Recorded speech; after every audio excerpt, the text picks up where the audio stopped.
That's why. Hello. All right, we're live. There we go. Okay, yes, we were actually going to be early because I saw everyone being like, sort of, oh, they're going to be late, and I was just like, you know what, bollocks to you guys, we're ready. I'm just hitting go live. But then we noticed YouTube Studio was giving errors. Basically, we've been trialing 4K streaming, but just the setup's just not quite been there. Yeah, something isn't doing whatever it's supposed to be doing. Yeah. And for some reason, things that should be more than capable just seem to be throwing errors. Yeah. We just had a faff around and changed it all at the last minute there just to clean things up. We've just dropped down to 1080p just to drop down to a profile that just we know works. There's some kind of weird bottleneck in the pipeline because we're running on the Arc B580 now, and just for doing a 4K stream, we're not trying to game on it at the same time, it should be fine. But yeah, it's not quite there, and so I think what we're going to do is we're going to get a 1440p setup going and go for that instead. 1080p is fine for a stream, but I think we're just both kind of interested in pushing the envelope for this stream because we can. Yeah, basically because YouTube supports it all. That's it, and we've got the hardware for it as well, and we're filming on a nice camera. For a Twitch stream or something, I'd be like, no, don't bother. No one cares about 4K. It's not worth the hassle of trying to stream in 4K. It's also the fact of obviously because on YouTube we can upload it 13 megabit, 15 megabit. That's it. So whereas for this, we're trying to get it working just so we've actually got experience in doing that setup. So yeah. However, it feels like 4K is still just, 4K is just too much of a faff for live streaming. It seems. I think 1440p will be the compromise. I think we could get the 4K stream working, but also we wouldn't be able to do it at low latency, which means there's going to be a 10-second delay on the stream, and that just kind of sucks for audience interaction. So yeah. Yes. Anyway, if you have decent internet connection and good bandwidth, go full send. Yeah, that's kind of not the problem because even on my mediocre internet speed, I've got 20 meg up, but YouTube doesn't support more than 13. And you don't get low latency, and it's more of a lack of low latency mode in 4K that's the issue. Yeah, just because taking it to 10-second just makes it a bit naff for audience interaction. Yeah. So yes. Why does increasing resolution and bandwidth increase latency? Well, just presumably just processing on YouTube's end, I guess. And also, I wonder if there is a lower latency protocol that exists for 1080p and lower, or it's lower latency when handling less than 4K, but when it's handling 4K, the processing demand makes it the same speed as kind of the other protocol that they're using or something like that. Isn't low latency only? Ultra low is 1080p only, but low latency you can go to 1440p. Yeah, which I believe we've done at some point. We did have 1440p set up at some point, I thought. I think so. Yeah, I think we did spend a bit of time doing a 1440p setup. Yeah, and then we changed it for some reason, but I can't remember why. But yeah, anywho, here we are, folks. We are here. It is time for a stream. Now would be a good time to insert ads. Right. Anyway. Cool. Brain. Engage brain. Rub hands against microphone on side of face. Indeed. Anyway, yes. Hello, everyone. Today I figured we'd have got two things lined up. The first thing I wanted to do is just basically just have a conversation about there's two there's two shop computers for content creation, so to speak. There's the Stream PC, which is the one we use for the podcast, and there's the YouTube rig, which is my main workbench on the repair bench. And both of them kind of need reworking. I've sort of been being like, oh, they're fine, they're doing their job. I'll wait until I need to do something about it before I change it. However, I feel like that time has come for both of them, to be honest. The stream rig is like, yeah, we're trying to get a better setup going, and also it's currently in a frame test bench chassis, and I kind of want that chassis to be available for just doing other stuff with. So I want to put that in a case. So I want to rework this computer in general, and then also the YouTube rig.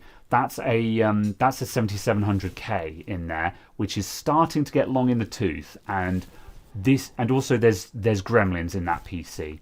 The bench cam is jumpy on that PC, which is a problem that's been in a lot of videos, and it's starting to annoy people in the audience. And whenever I see a comment going, "Oh, your bench cam keeps jumping, it's annoying," I'm like, "Yeah, it's annoying me as well." That needs reworking, and also this week it was just blue screening. I was working through a repair this week, and it blue screened on me like 3 times during the course of recording. Thankfully, I didn't lose any footage because I record in a streaming format, so if the computer crashes, you don't lose the file. But even still, like 3 separate occasions, I turned away for a sec, turned back, and the computer had blue screened and restarted, and I'm just like, what the hell? And after it had done that 3 times, I'm like, I can't be dealing with this. This computer needs to work. I can't be having that kind of reliability issue. And that was kind of, and that might also be, like, it might just be loose connections. One of the things I noticed is the Ava Media capture card isn't working at the moment. And so it might be that is just loose, and that was causing blue screens. It might be really easy to resolve, but in any case, it needs to be pulled down, taken to bits and put back together again, or reworked, or whatever. And so yeah, I'm at the point now where I'm just like, yeah, I want to rework both of these PCs. How much of a faff would it be for you to basically have 2 computers? One that is purely the recording machine, and then one that's got all of your stuff plugged into it. So, because you've got lots of USB and things in the back of the machine, how much faff would it be for you to have 2 computers? One that has all of the stuff plugged into it, have a dedicated recording PC, and then effectively record using the stream PC or something like that. Effectively, because we've already got an HDMI that goes over and stuff like that. The problem is control. Is it requires me to have 2 mice and keyboards. For controlling the recording, because one for the workstation and a separate mouse and keyboard to start and stop OBS and stuff like that. And but if the computer's already here, plugged into that monitor with that keyboard and mouse, the starting and stopping is only once every.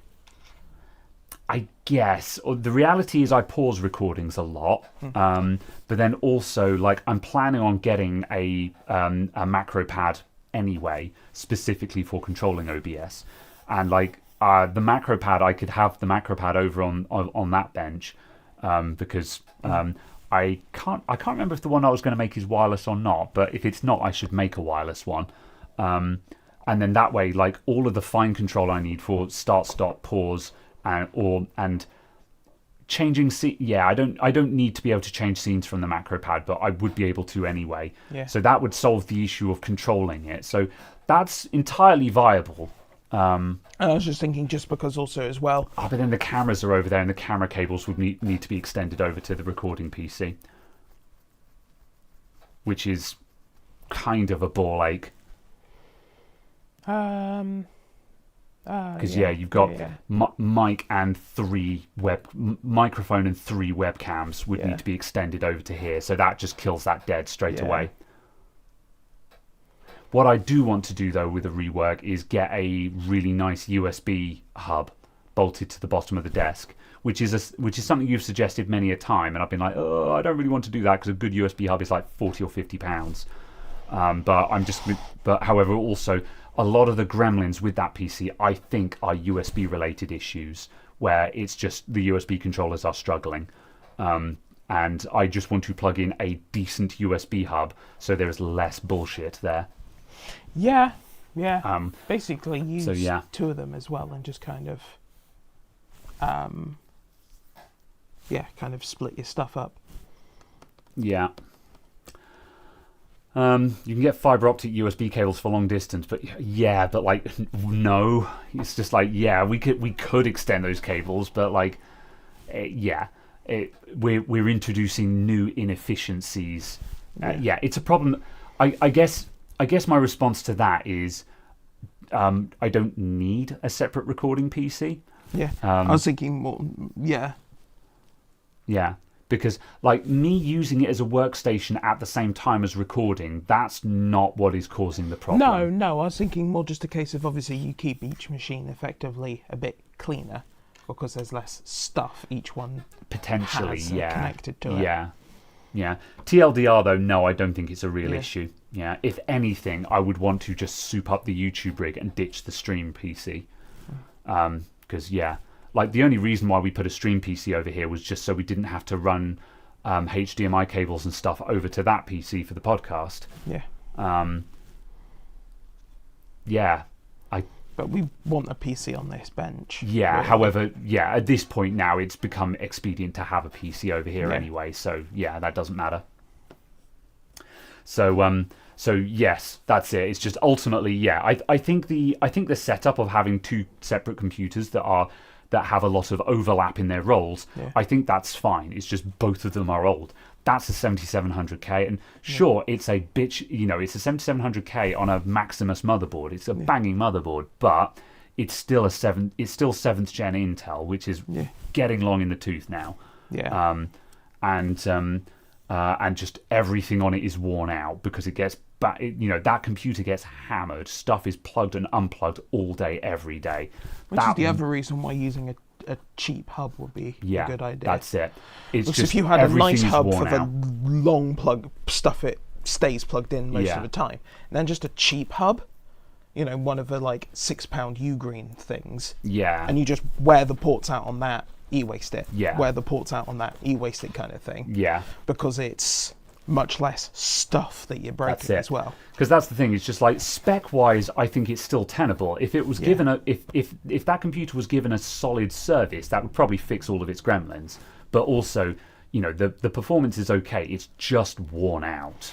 It's also the other fact of officially it doesn't support Windows 11. No, and I really want to get that PC onto 11. I could push 11 onto it, and the only reason why I haven't is I just haven't made the time to. Yeah. But it desperately, because also like it kind of needs a Windows reinstall anyway.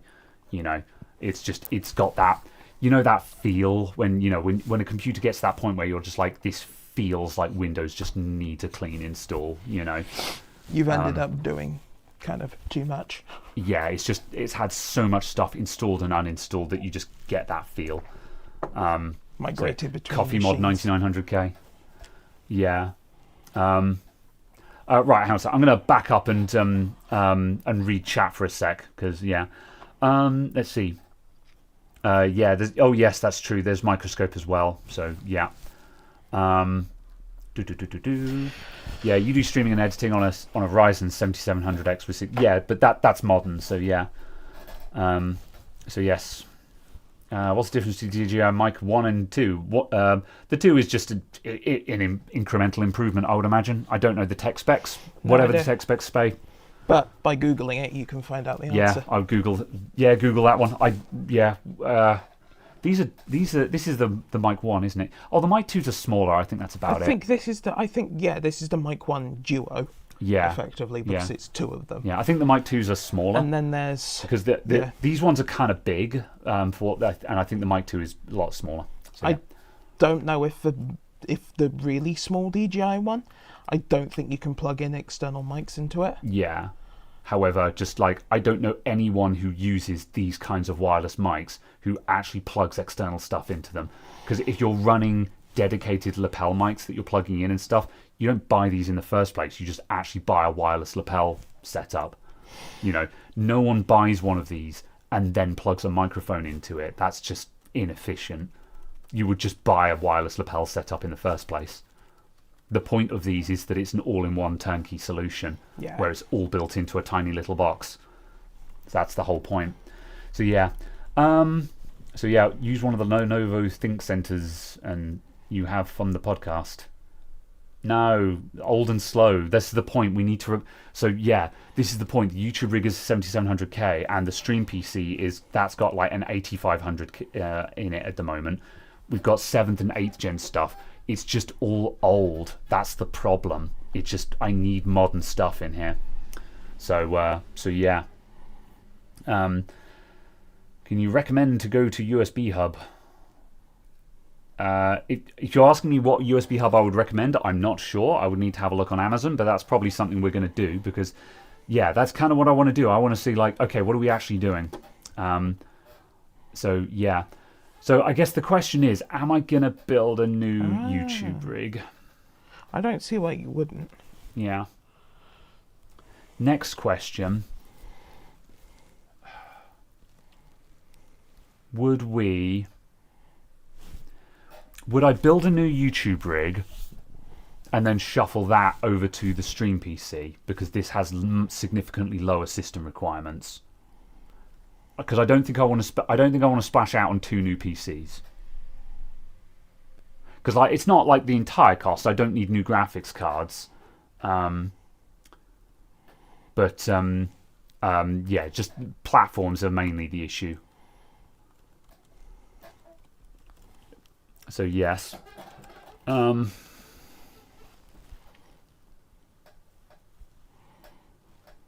Yeah, see, I think for the YouTube rig, I think building an AM5 7500F is a good idea. However, also, like I've got a Ryzen 5800X PC over there that's theoretically supposed to be on sale. You know, like I could pillage that. I just don't see the point. Yeah, there's no point in upgrading to another obsolete platform. You're right. I should actually build AM5, so I've actually future-proofed it. So, yeah. Oh, yeah, or 7700, yeah, or that. What CPUs have I got in stock right now? I have a 7400F and a broken 5700G. So yeah, I would. Yeah, I need to get another 7700 on order. So, I mean the 7400F is fine. It's the cheapest CPU you can put in an AM5 socket, so you can build really cheap AM5 systems with it. So yeah, okay. So. Should we spec up a new YouTube rig?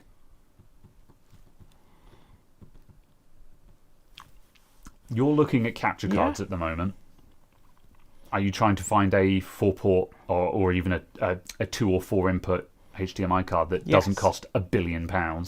So would you like to buy the Ava Media version for $1,000 US? Okay. Or would you like to buy the Camlink version for £300? Yeah, I'll take the Camlink because also it's going to fucking work with HDCP. So yeah. Unless it's a PS4. But yeah. Yeah, Camlink. Yeah, because the Camlink Pro is like £300-ish. Yeah, I might bite the bullet and just buy that. And does, yeah, 4-port. Yeah. But then on the flip side also, like, my camera does support USB, but I don't know if I want to run the microscope supports USB, but I don't know if I want to run the microscope over USB because I'm already running 3 webcams and I feel like overloaded USBs is one of the problems that computer is having already. So I'd rather try and offload some of the stuff onto HDMI. Yeah, basically. So yes. And yes, macOS and iOS is now 26. There is a new version of those. I have no opinions on that. Just to acknowledge your question because you're repeating it. So yeah, I have no opinions on the new version of iOS or macOS. It is the new version of iOS and macOS. Yeah. It will be incrementally better than the last one. Anyway, ASRock Live Mixer board has lots of USB. Yeah. Okay, let's have a look at some. Let's spec something up. So, ASRock Live Mix. I assume you mean Live Mixer rather than Liver Mixer. Yeah. Live Mixer B650.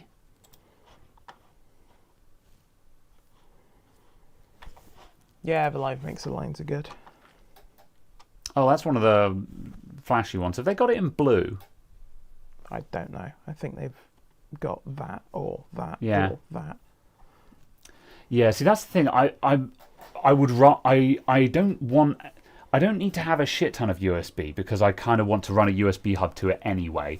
Because yeah, one of the issues is just because I connect and disconnect stuff from this PC a lot, having lots of USB on the motherboard isn't actually helpful because basically you end up with a tree of cables going into the back of the computer, which makes it really awkward to connect and disconnect things. So for a home streaming PC, for a Twitch setup PC like I have at home, lots of USB on the motherboard is what I want because I'm going to plug everything into the computer and leave it alone. Whereas this PC at work, I connect and disconnect things a lot. So I actually want a hub so I can very quickly get to things. So yeah. The blue is Intel. Oh yeah, that makes sense.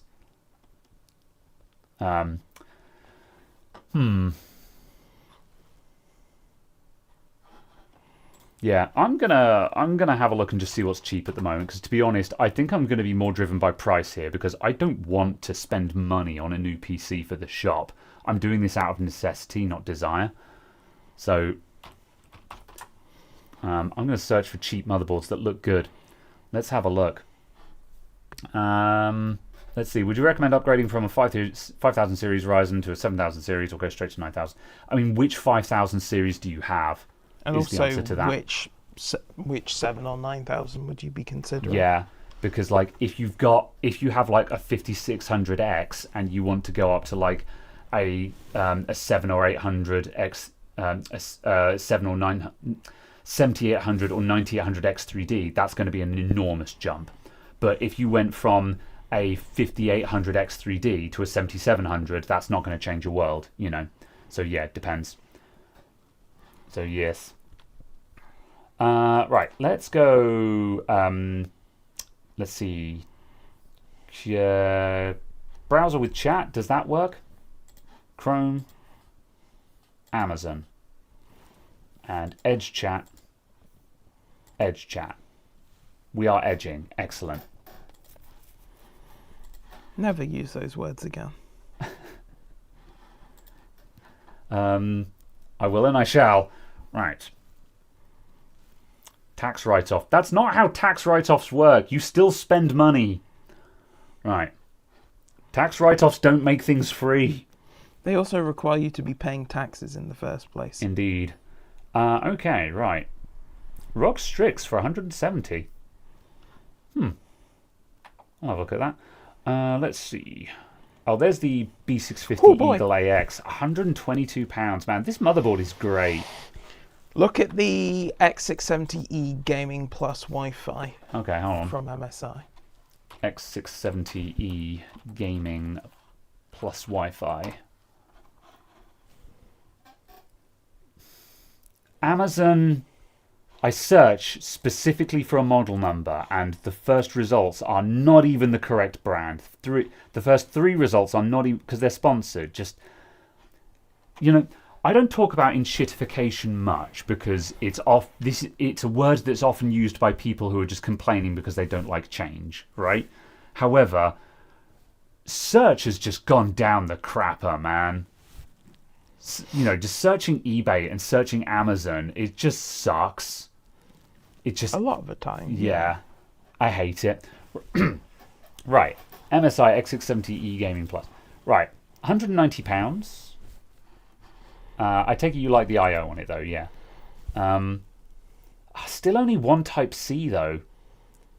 Yeah, however, to get more than one Type C, you need to move on to X870. Yeah, basically. That's a shame. Yeah, but however, you do get 11 Type A ports though, so yeah, that's pretty cool. Yeah. 4 of them are USB 2, but like that's fine. Like when you're running lots of USB devices, they're not all USB 3. Like half of the stuff plugged into the YouTube rig is stuff like battery analyzer, microphone, BIOS programmers. These are USB 2 devices. I do not need that many USB 3s. So like I'm okay with having a stack of 4 USB 2s. Yeah. But yeah. However, again, I still what I want is a fat Type C port, so I can just have a. Well, what I'd like is, I'd love 2 Type C ports, because then what I would do is I'd have a Type C cable going up onto the desk that I can then just plug anything into and know I've got the fastest possible connection into the PC. So like I can just plug in an SSD and stuff like that. And then I want another Type C going to a USB hub and know that that USB hub is absolutely going as fast as it can, you know. So, yeah.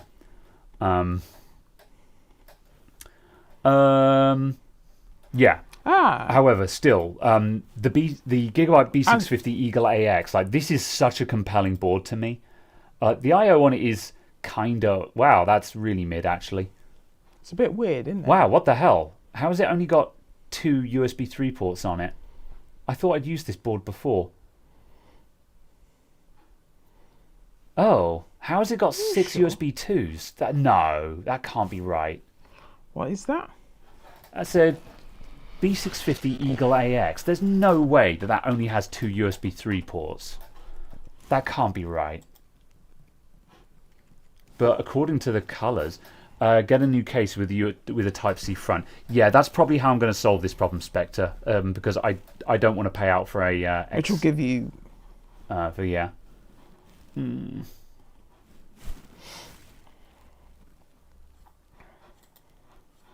Are these interact? I like how they put. Oh, these are dots. The dots do not work.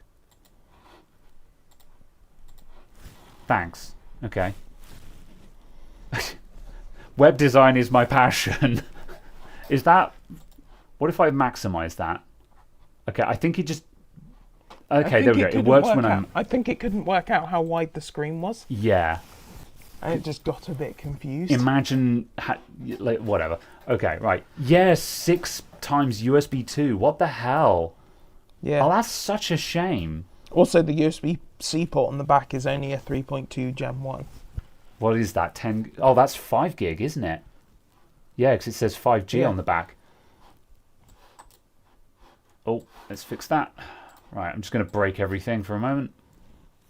Oh, that's a shame, because, like, it's £122. That's so cheap, but that's why it's cheap. Is the I/O on it is garbage. Okay, that's a bummer. Okay, good if you're trying to build a cheap PC, but not actually a good motherboard. All right. What else have we got then? I'm going to roll back and just carry on looking at B650 boards.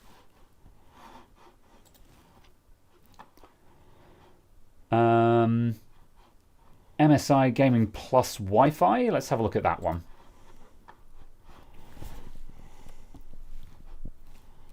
Could I perchance have a picture of the back of the board? There we go. Right. It's got a 4 stack of USB 3s, another 2 USB 3s, so it's 6 USB 3s, 7 USB 3s, and a 20 gig Type C. Wi-Fi isn't essential, but to be honest, I try to buy Wi-Fi motherboards at every opportunity just because it adds a lot of value to the board, in my opinion. If I ever want to sell this board as a customer computer, it will immediately make the board worth more to me. So yeah, it's also good just because it means having Wi-Fi on computers is just nice, because if you're on the phone to a customer and you have to explain to them, how do I connect a computer to Wi-Fi? If your computer has Wi-Fi on it, you can just see the interface in front of you, you know. So yeah. 140 quid. I think that's probably the next best bet. Is there anything critically wrong with that? It's got 2 M.2s. It's got front Type C. Yeah, that'd probably do it. So yeah. Yeah, hypothetically, how much is it going to cost me if I want an X870 board then? I could get an X670 though, couldn't I? That'll be cheaper. The ASRock X870 Pro RS Wi-Fi is $215. Yeah, I don't want to pay 200 quid for a motherboard. I'm not saying that that it wouldn't be worth that much, but bearing in mind at the moment, like I said, I already want to spend as little as possible on this computer within reason, because this is an investment in equipment, but like when I'm building a computer to sell, obviously I'm trying to build for value, but for this, I'm not going to sell this computer. This is money that I'm going to lose because I'm having to buy equipment. I'm replacing old stuff here. I'm not going to get this money back, kind of thing. So I'm kind of trying to do this as cheap as possible while achieving my objectives, you know. So yeah, I'm building B650 because that's where the value is. B850 Wi-Fi is 180 and comes with lots. Yeah, again though, this saves me 40 quid. What does the B580 look like? B850. Didn't we decide that the B850 chipset was a lemon though?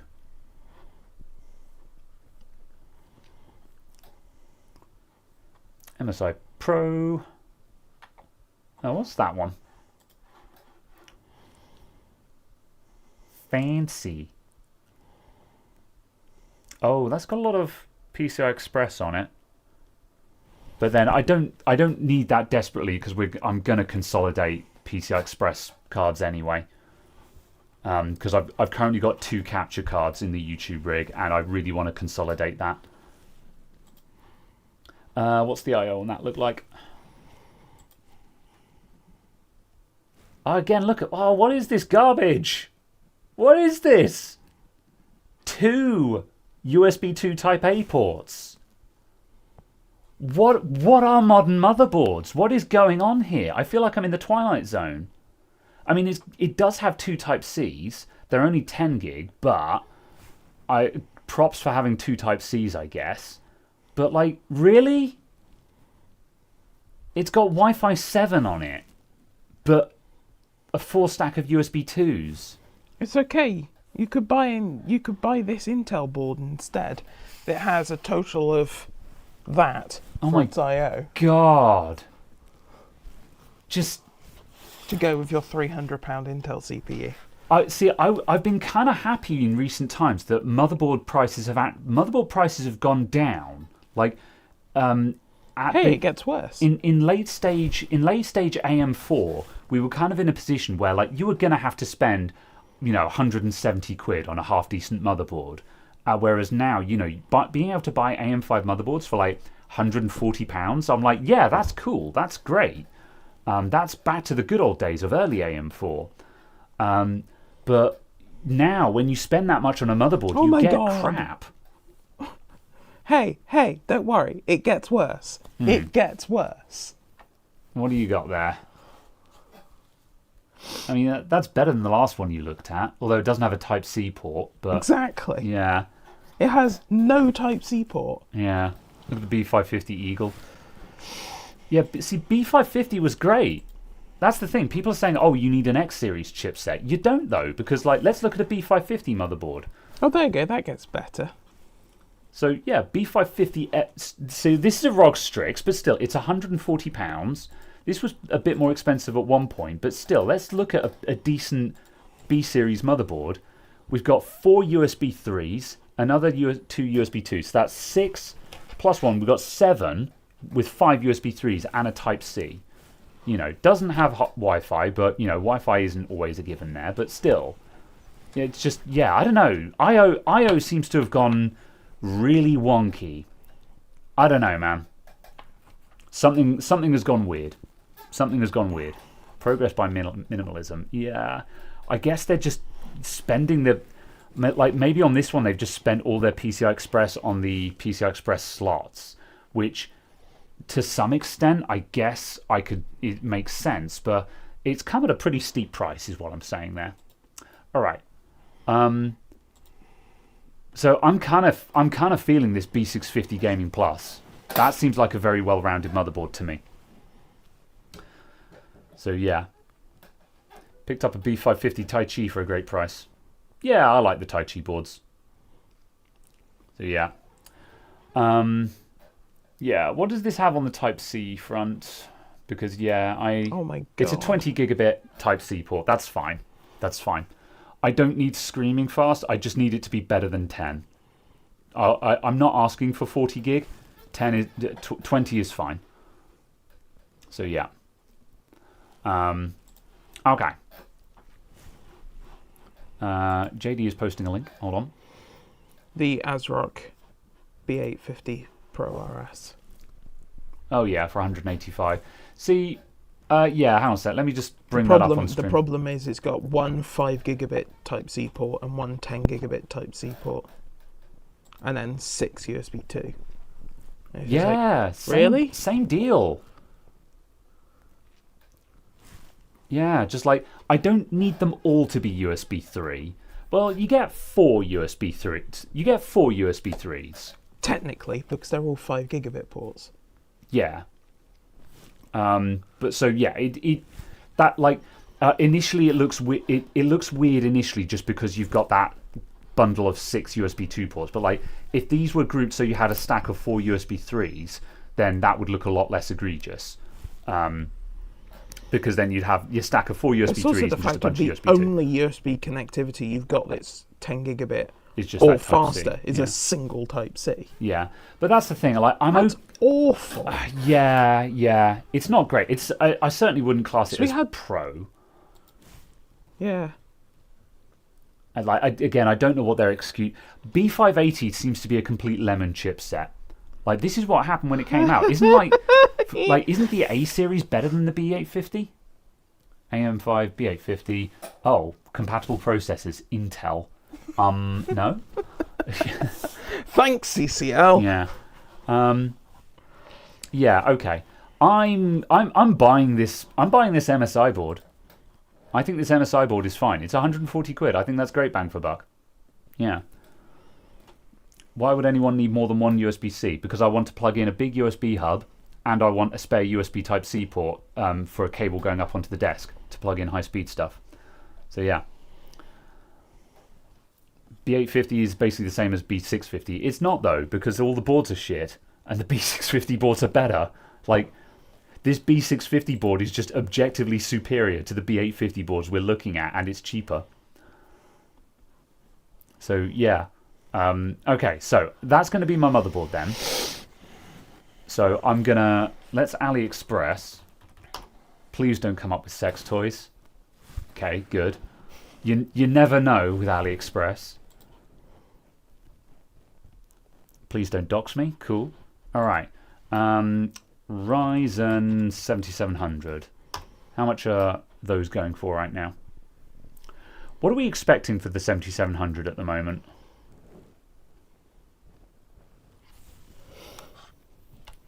Oh, 140. Nice. Okay, let's see if we can find a 141. How much is that motherboard? 140 quid. Like, I would spend 150 if it's really good.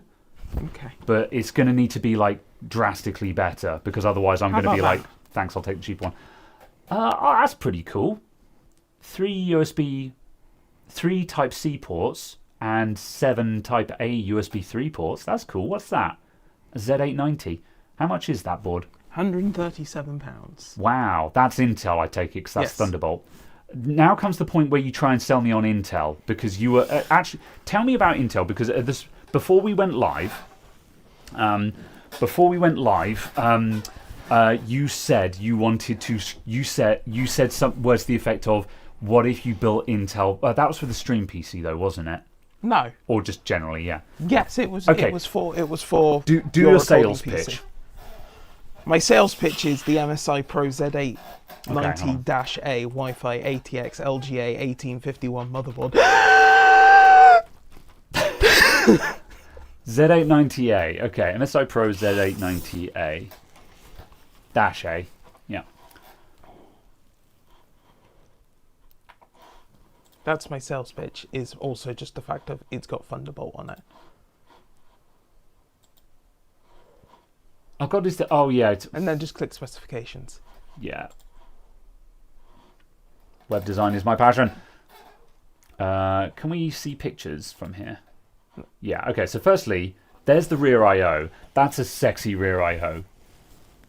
We've got a bunch of 5 gigabit Type 3 USB 3s, which is fine. Like, if you've got a Type A connector, you don't care about speed. It just needs to be USB 3. Yeah, but you've also got 3 however, 10s. There's 3 10 gigabit ports and 3 Type Cs. A 10 gig port, which is Fine, nothing to write home about, but also 2 Thunderbolt ports. What are those going to be? 40. 40, wow. They'll be No kidding. They'll be dual 40 bidirectional, Yeah. or 120 single direction. Yeah. And Wi-Fi 7 on it. Yeah, and you said this board was £136, £36, I think. Now you're cooking. Yeah, £136. £136 off of Amazon, Yeah, that's pretty good. assuming. Yeah. Yeah. Yeah. Again, just because you're repeating your question over and over beggars belief, I don't care about the Switch 2 because Nintendo don't care about you. Please do not give Nintendo your money. So yes. Let's see. CPU's too expensive.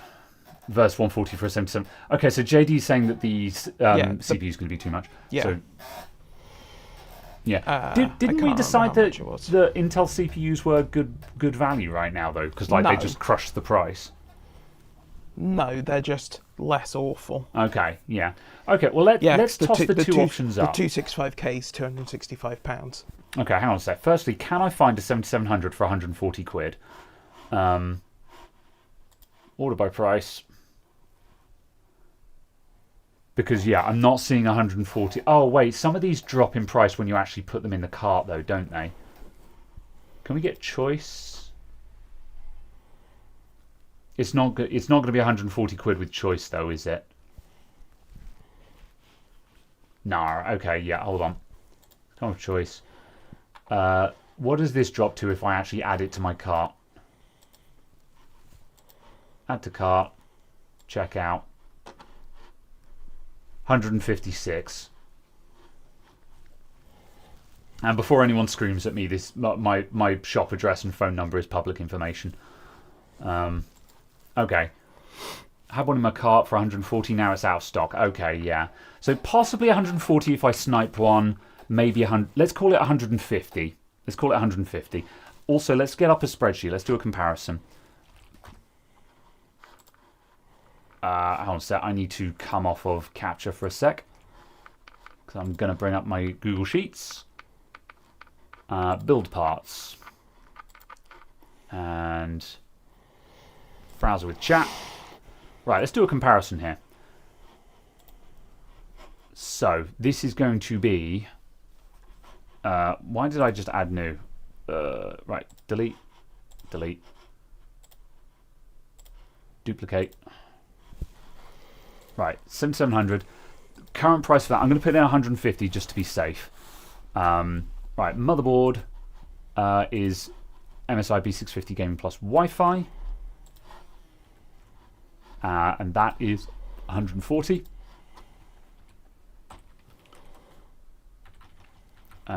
Just delete that for now because we don't care.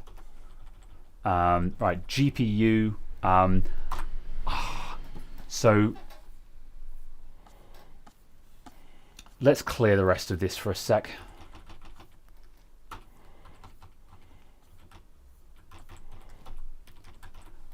And let's copy this again. Duplicate. Oh my god! Right, and yes. All around connectivity with 3 USB 3 ports and 2 USB 2 ports. And it's still a Z890. Yeah, this is a thing. The current gen motherboards are garbage. It's a complete mess and crap the current gen motherboards are garbage unless you're paying top tier prices. So yeah, why not use PC Part Picker instead of Google Docs? Because I want to find things on Amazon and places I'm actually going to buy from and put them in the list. The problem with PC Part Picker is that you're seeing prices from just wherever the cheapest things are, and I don't want to buy my parts from 5 different shops. That's why I don't use PC Part Picker, because I guess you get approximate pricing, but like I've still got to find the parts somewhere. You know, I want to actually find this motherboard. I can just click buy now on this, whereas if I look at PC Part Picker, I've got to find the shop that actually has it. If you see what I mean. You like getting better value. I don't want to buy from 10 different shops. I can't be asked. I have better things to do. I'm lazy. So yeah, it is pure laziness. I'll level with you. I want to buy it from Amazon, and if I have any problems whatsoever, I send it back. However, that much being said, though, if if Amazon just don't have a good price. Oh wait, there we go, 136. Amazon exclusive. There you go. Banging, mate. Okay, so also I like to just keep hold of my spreadsheets for this stuff. Right. That's not what I wanted. There we go. Was that an MSI? Yeah, it was. MSI 136. Okay, so what CPU would we use for an Intel build? I would suggest the 265K, because the 265K is like 265 and the 245K is 240. Yeah, so the Ultra 7 265K. And what did you say the other one was? And then the 245K is 240. Yeah, is that the Ultra 5? The two? Yeah. Yeah. Yeah. So for another, for another 25 quid, you get the Ultra 7. Yeah. Yeah, which gives you 300 megahertz higher P-core boost and an extra 6 E-cores. And it's like 20 quid for that, seems. Yeah. So basically, the CPU is costing well over £100 more, basically. Yeah. It's a lot. So how does that compare versus a 7700? And like it's probably going to beat a 7700, but not by £140 kind of thing. Or sorry, £120. But yeah. Yeah, I see what you mean. The price is the problem. I could get the KF and save £5. Never mind. Well, yeah, exactly. Yeah, you wouldn't bother. Yeah. Yeah. That's a shame because I'm really excited about that motherboard. That's such a good motherboard.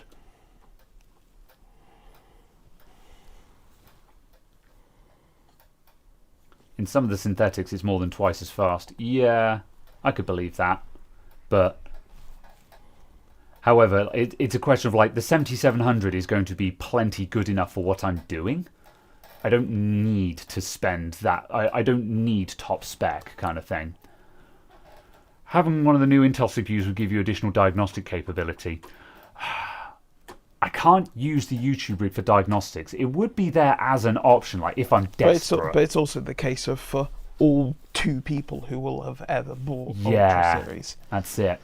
Now, if you were buying for diagnostic reasons, you'd buy a 14600K, because that gives you 12th, 13th, and 14th gen compatibility.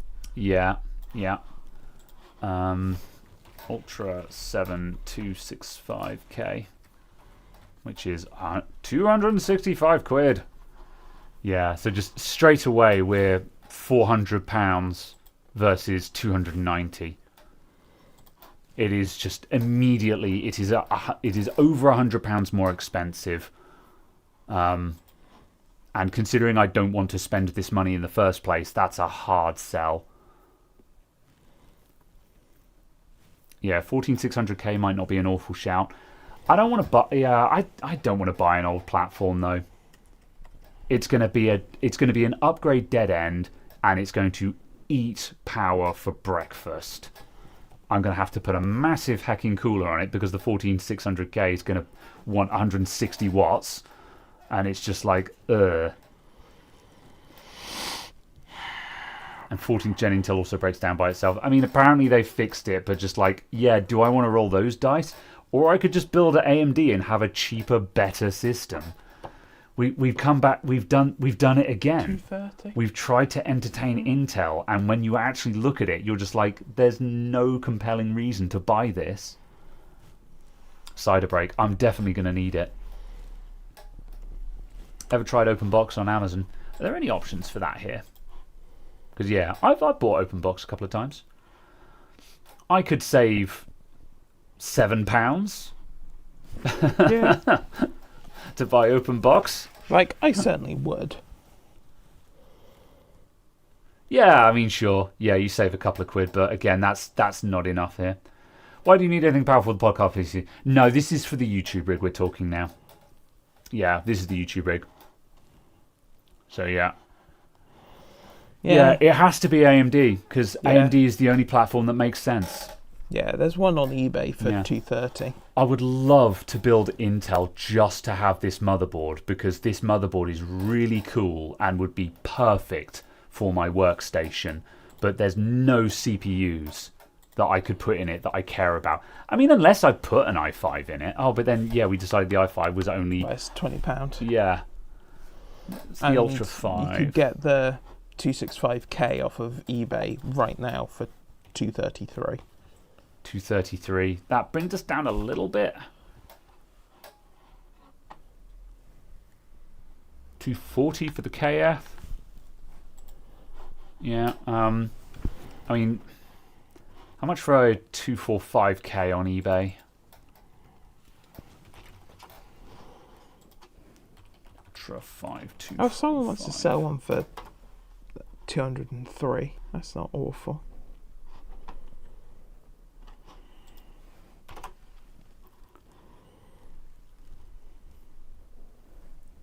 Yeah. But it's also the case of, for like £20, you can get the Ultra 7. Yeah. Or for another 60 quid less, I could buy a 7700. And also because it's AM5, have that upgrade headroom that I'm immediately not going to have. So yeah, that's a shame. I love the motherboard, but my God, it's not worth it. Yeah. Yeah. Any reason to go Intel just to have the Z890 rig in the shop? Yeah. Again, that's a consideration, but it's not worth it, because that's the thing, is we're not going to find anyone else who has these. I mean, I guess pre-builts will come in with them, because you're going to get people like PC Specialists selling Intel rigs. That's going to happen, you know. But yeah, no. Buy the board, keep it for later. Maybe you'll get a good deal on CPU. Can't see a well, did it? No. Yeah. It has to be the 7700. It's the only one that makes sense. Is that still in my cart? Yeah. I might wait until the start of the week just to see if those drop to 140 again. They may have just gone up over the weekend or something, so I'll hold off on that. But yeah, okay. We're building Intel. We're building AMD. The only thing that makes sense. RAM 6000 CL30. 32 gig. Buy win. Also cider. Let's see. I am going to grab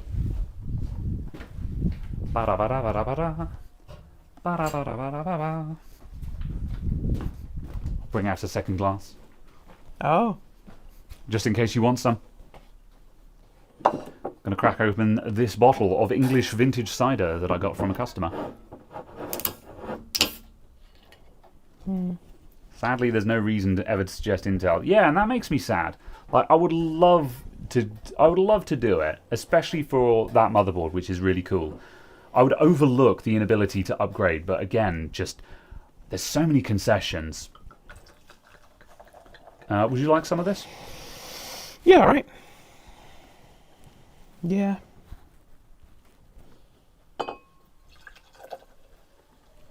It's like I was, oh,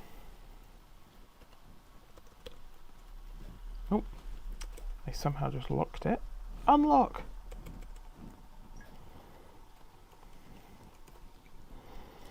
Yeah, I was looking at my, manual for the Z890 Taichi OCF. I was looking at the breakout on that. Ooh. That's a That's a good-looking shout there, JD. See, 6,400. Yeah, that's fine.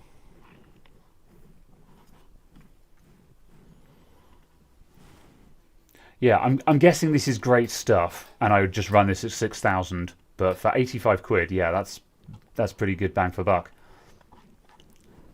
I can't actually see what the timings on it are. Yeah, I assume that's great stuff though. But yeah, also cheap as hell. Yeah. Oh yeah, it's CL32. There we go. Yeah, yeah, that'd go down to CL30 at 6,000. So yeah, cool. Arrives after Father's Day. Damn it. Could buy some eBay used RAM for a lot less. This is also true. Let's have a look. Let's see. 6,000 CL30 32 gig. There you go. There's some Vengeance. Oh, that's bid only. Buy it now. Lowest price in PMP. 75. Not by much. Not by much, apparently. So yeah, that comes in a little bit cheaper. That's brand new though, apparently. What's the other options on Amazon? Just to double check. 80. That is 75, and 677, 78. Oh yeah, for another £2, I'd just buy it from Amazon. Yeah, there's 80 quid there. That's shockingly cheap. 82. Yeah. I'd probably, you know where you could check for stuff? On the website that I want to buy it from, Si. I don't want to buy it from 10 different places. Oh, Spire. Are they going to show me their prices, though? Are they actually going to show me their prices? They did call me the other day, but they called me at 5 o'clock on Friday afternoon. And I said, thanks for reaching out, but I'll level with you. It is 5 o'clock on a Friday afternoon. I do not want to have this conversation right now. Please call me back on Tuesday. And they have not called back. So, you have an account. Oh, I don't know what the login is. Also, do you have an account?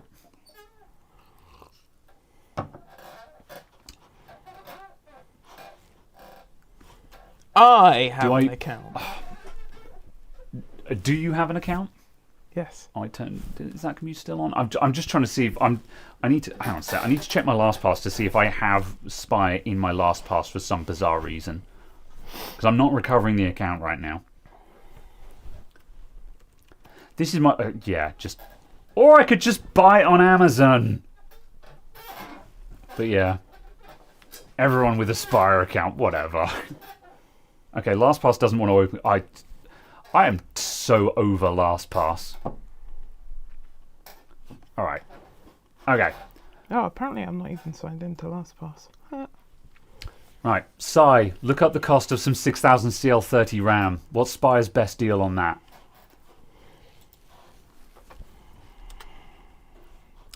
Right. You edited this note yesterday morning at 2 minutes to 2 a.m. Did I? Corsair CPU. There we go. Corsair 6000 CL30. 32 gig. 80 quid. Come to Bitwarden, it's fun here. Yeah. I don't have any of these problems using LastPass. I just remember to actually sign in every now and then. That's my problem. I have to sign in all the time. Sometimes when I remember to sign in, I suddenly go, oh yeah, look, there are my passwords. Yeah, like it's been better recently. It's not like a while back where what the fuck? Last year I seemed to go through a phase. Spire selling sneakers. Oh, it's a case. No, it's the Cooler Master sneaker case. This is the equivalent of having a race car bed, isn't it? But for people who actually have money, because it costs £600. Yeah, sorry, it's my chair that's making the noise. I can't do anything about it. What happened to the other stool? It's at home. I'm going to bring it back, though, just because I took it home to trial it, and it's also, though, my leg is 95% better, and I'm able to sit in chairs again. So, yeah, it's going to come back in. So, yeah. All right, focus. Okay, so we've got memory. How do I sort by price? There we go. SSD. What SSD have I got in there at the moment? I've got modern SSDs Spire in there. They're good for says SSDs.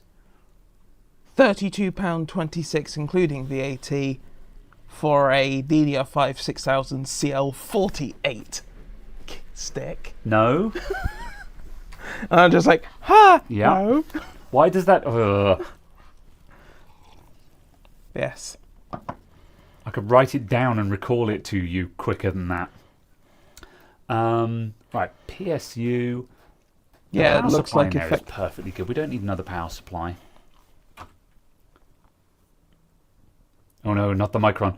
Right, GPU. So the YouTube rig currently has a 1070 in it. JD, I will ship all of the Micron to your house.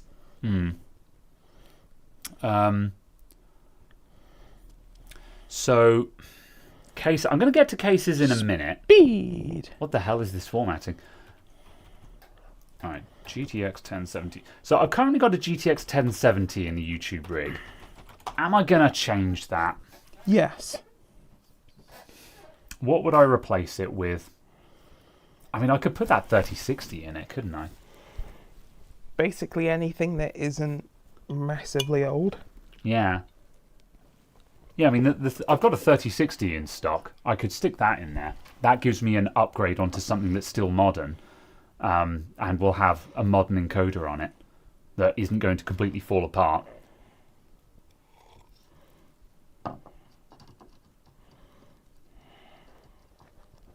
Yeah, 3060 would be like 2 gens newer on the encoder. Yeah, because like also I think because I'm recording in 4K, so I am I am beating the encoder over the head somewhat. So yeah. Okay, yeah, you know what? I'll put the 3060 in there. I paid too much for that 3060, I think. I think I probably paid something like 180 for it.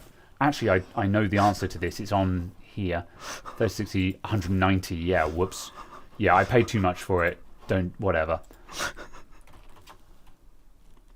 I have already paid that out. But then if I'm putting it in this computer, I don't get the money back. So I'll put it in there as an expense. SSDs were fine. PSU were fine. Cooling. I don't want to reuse the cooler because the YouTube rig currently has just it currently has just 2 knackered AIOs in it. 3060 Ti's are like 160 quid. Yeah, I overpaid for it. Whatever. It's done now. Yeah.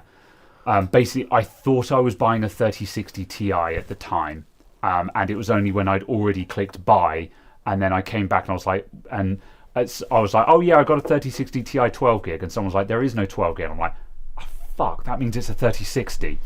So yeah, I overpaid for it. So whatever, it doesn't matter. It's too late. So yeah. So yes.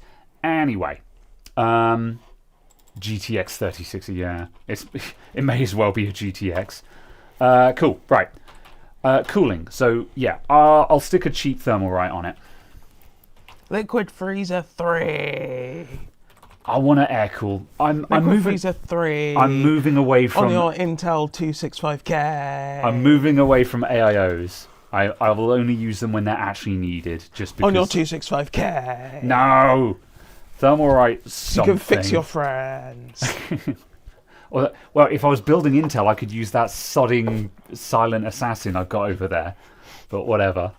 15 quid. Because I'll have to buy one. Can you get cheap Thermalright AO? True.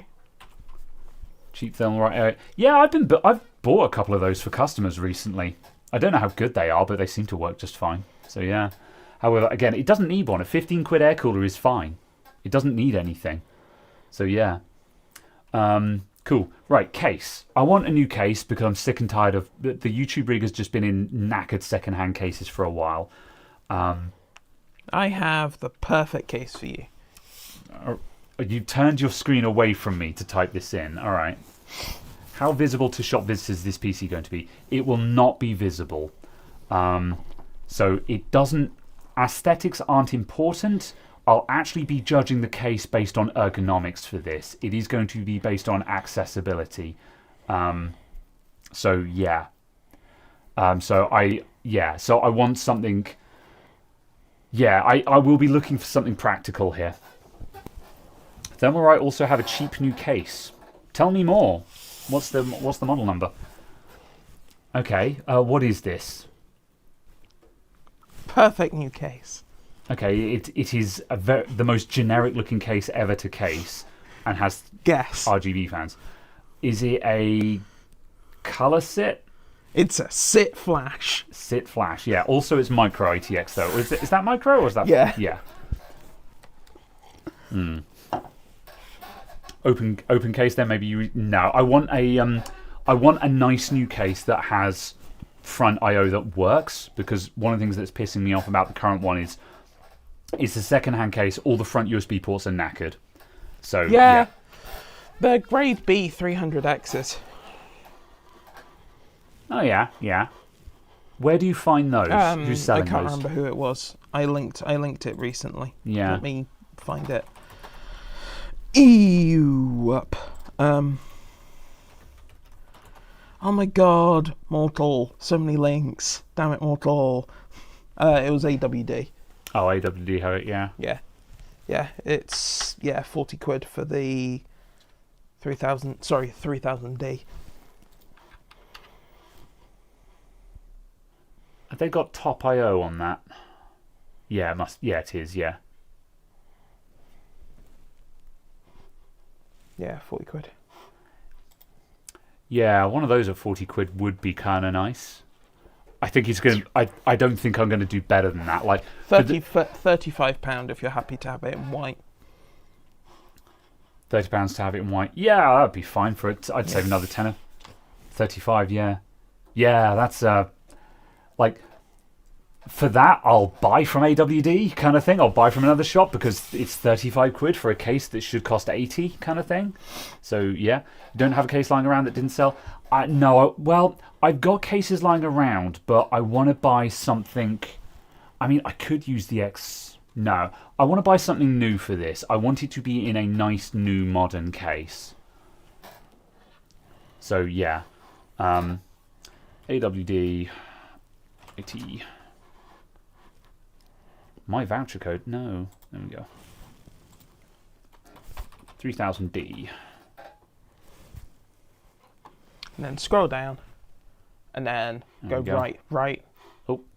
That's the non-RGB. And for the same price. You can get the RGB, yeah. Yeah. See. The Rugaba. Yeah. And these are nice RGB fans as well. They're Corsair fans, but they are ARGB fans. They're not the proprietary IQ ones, so they'll actually work with all of the rest of your stuff. So yeah, yeah. I that's kind of a no-brainer. Yep. And like, I might buy, if I add to basket, I might. You know, I'm kind of tempted to have two of those and then buy two black ones as well. The black ones are 60 or 70 quid. Yeah, 70 quid. Ah. Whoops. What was the 40 quid one then? Or was that the non-RGB? Oh yeah. No, they've just discounted the white one further. Ah, okay, yeah. So the white one was 40. Yeah. And they've just discounted it further. Fair. Yeah, I'll just get two of those for now. Black cases are more popular than white cases.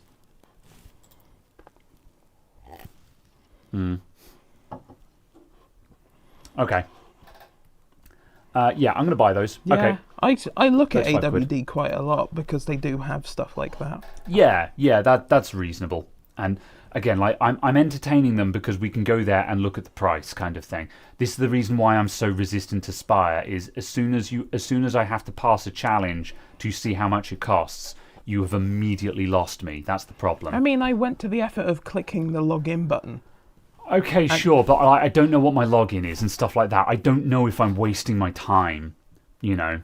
Okay. And I think the reason why I have this resistance, like, let me tell you another story. I got a phone call from some random company a couple of weeks ago. Someone called up and was just like, "Hi, we're a supplier of PC components and stuff like that. And you know, we'll supply you good prices and things like that." And I'm just like, what are you selling? What do you have? And they're like, all kinds of PC components and laptop parts. And I'm like, okay, what if I'm looking for laptop parts? Like, what about a fan for a Dell Latitude 7410? Do you have that? Because I said to him, I said, I buy this stuff off of eBay. So, like, do you have this stuff? Is it as cheap as eBay? And he was just like, we have lots of things. I could look up that specific part for you. And I'm like, yeah, but like, is that like, you know, like, but is that the kind of thing you have? Do you have laptop cooling fans, you know, et cetera, et cetera?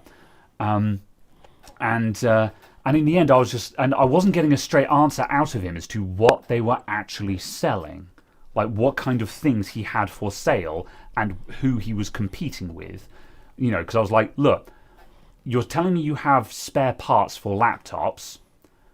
I buy those from eBay. Are you competitive with eBay pricing? Because if you're not competitive with eBay pricing, we're done, just straight away. So, you know, and he couldn't give me a straight answer to that. And so I was like, send me an email with your catalogue or something. Send me some literature, and I will go and read that later. And he sent me an email, and the email was just like, thanks, you know, nice talking with you earlier on. You know, here is my contact details. No examples of anything. So I was like, okay. So I clicked on his website. I was like, let's have a look at their website to see. And the website had some stuff for sale. And the website had 3rd generation i7s for sale for £200. And I replied and I said, your website is listing decade-old CPUs for sale for £200. Now, I'm sure you have some better prices if I call you up and actually have a conversation with you. But the fact that that's what you have listed on your website tells me that you're wasting my fucking time. Goodbye. You know. And so this is where my resistance to people who won't tell you the price up front comes from, because these are the kind of people who call me up during the week. People call me up and they say, I'm going to save you money. And I say, okay, this is where I'm buying my stuff from. Will you beat that? And they never have an answer for me. You know, it's like when people call me, like when I get emails from people selling LCD panels and I say, I can buy an LCD panel for this laptop from eBay for £40. And they go, oh, we'll do you better than eBay prices. And so I'm like, okay, send me an email. And I check their email, I look at their website, and it says £40, excluding VAT. Yeah. And I'm like, I'm just going to buy it on eBay then. You're wasting my time. This is where my resistance to this comes from. So that's why I'm so resistant to people who won't tell me the price without passing a gate. Even if that gate is really simple, like logging into an account or something like that, is because I get so many time wasters calling me up, you know. So just, yeah, that's my point. And so I'm like, just tell me the price. Otherwise you're wasting my time. I don't want to have to go through checks and logins to find out if I'm wasting my time. Whereas like with AWD, we went to their website, it said 35 quid. I'm like, yeah, that's a bargain. I'll take 2. That's it. You got a sale. I didn't have to log in. I didn't have to sign up for an account. I didn't need to talk to a sales rep. You just said, I will sell you this for 35 quid. Bam, sold. You're done. Now you have a sale, you know. The reason for the login is to stop Google from scraping the prices since they aren't a consumer website. That's not something I care about, quite frankly. That's not my problem, you know. That's not my problem. Would you like some reusable pads for your Senseo coffee machine? No, I would not. Right, I know I've had just a really big angry rant, so let's get back to it, folks.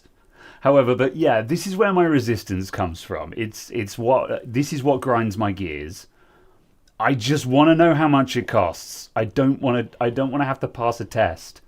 So yeah. The idea is they have things cheaper because they're cutting out the middleman. Fine, whatever. But like, I don't.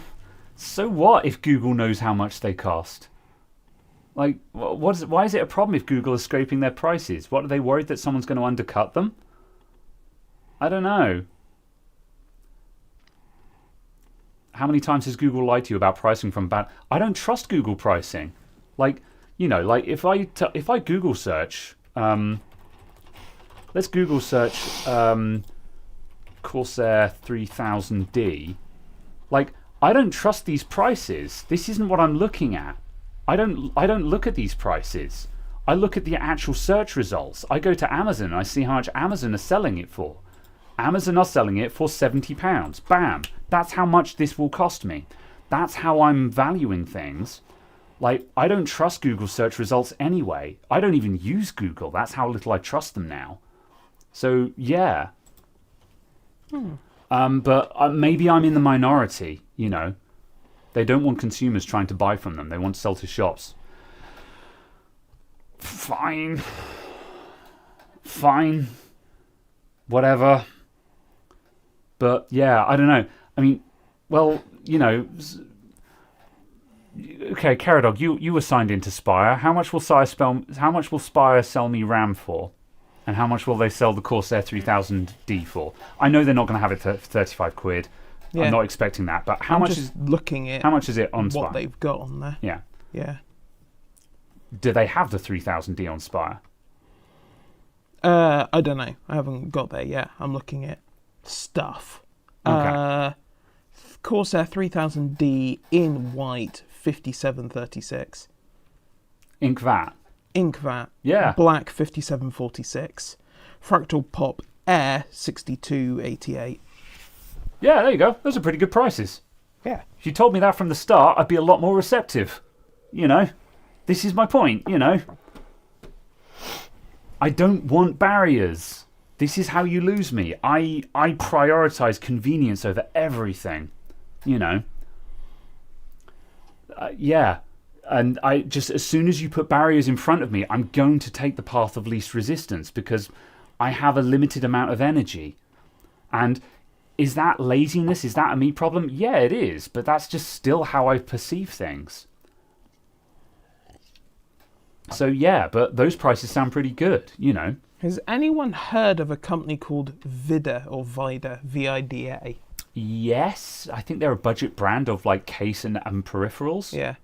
Just because, like, you can get the Vida Typhoon Black ARGB gaming case with glass window for $32.40. Yeah, I'm kind of done with cheap cases, though, if I'm honest. I think I'm more interested in scoring premium cases at knockdown prices like this AWD sale, because that looks not bad.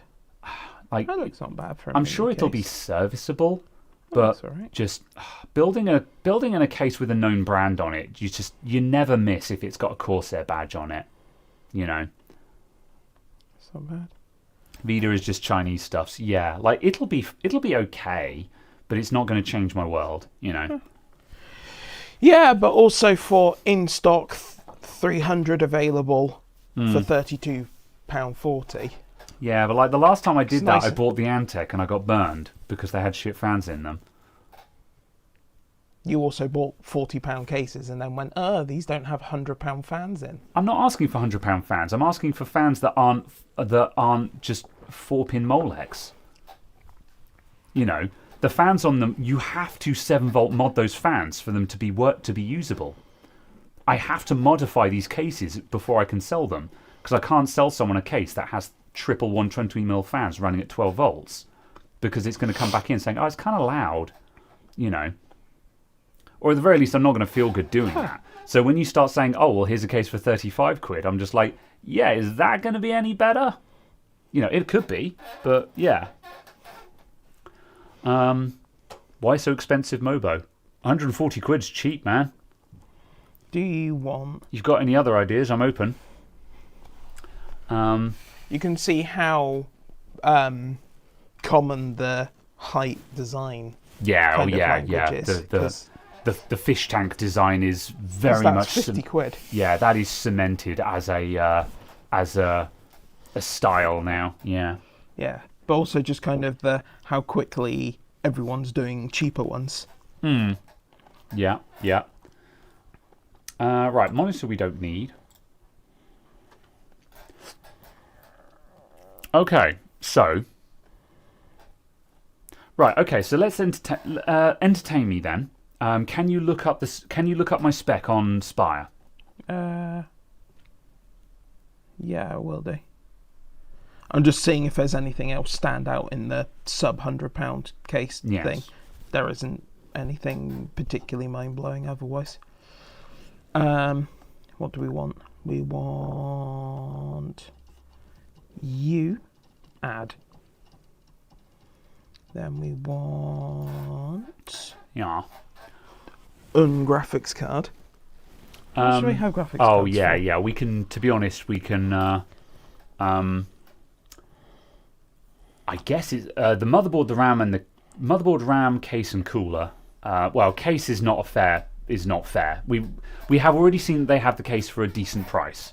Yeah. You said like 160 or something like that, which is well below what Amazon have it for. So that's fair. So I guess the motherboard and the RAM is what we're interested in. Are they going to save me a meaningful amount of money there? Motherboards. What chipset was it again? B650. Yeah. Yeah, B650 Gaming Plus Wi-Fi. If they have that specific one. B650. The cheapest B650 is the HDVM.2 for £92. Not bad. HDVM, is that a gigabyte? No, it's the ASRock board that I use for basically all of the AM5 stuff. Oh, I right, do. yeah. It's that little one. Oh, yeah. What's the rear I/O look like on that? Mid. Yeah. It's 100% Yeah, Office box. Yeah, it's an Office box motherboard. Yeah, I want something higher spec than that. Yeah. Oh yeah, but yeah, just a case of Yeah. the fact that they've actually got it for £92 because that price was slowly creeping up. Yeah. I mean, certainly, an AM5 motherboard at sub £100 is pretty good. So yeah. What's that again? Is DDR5 Steam, worth it over AM4? Well, I mean, it's not an option because you should be building AM5 because that's where all the modern CPUs are, and AM5 is a DDR platform, so it's kind of a moot point. Oh yeah, I forgot. Sorry, Spire, for reasons I don't quite know, only have ASRock Rack, and Asus for motherboards. Okay, that's fine. Let's find an ASRock Yeah. board that I don't hate then. As B650 MPG Lightning. B650 MPG Lightning. MPG. Yeah, is it? Oh. How on earth did ASRock get away with calling something an MPG? Oh, PG. Yeah, sorry. Oh, a B650M space PG Lightning. Yes. Yeah, because MPG is an MSI gaming brand, Oh. and I was like, how the hell did they get away with that? But yet now I understand. Yes.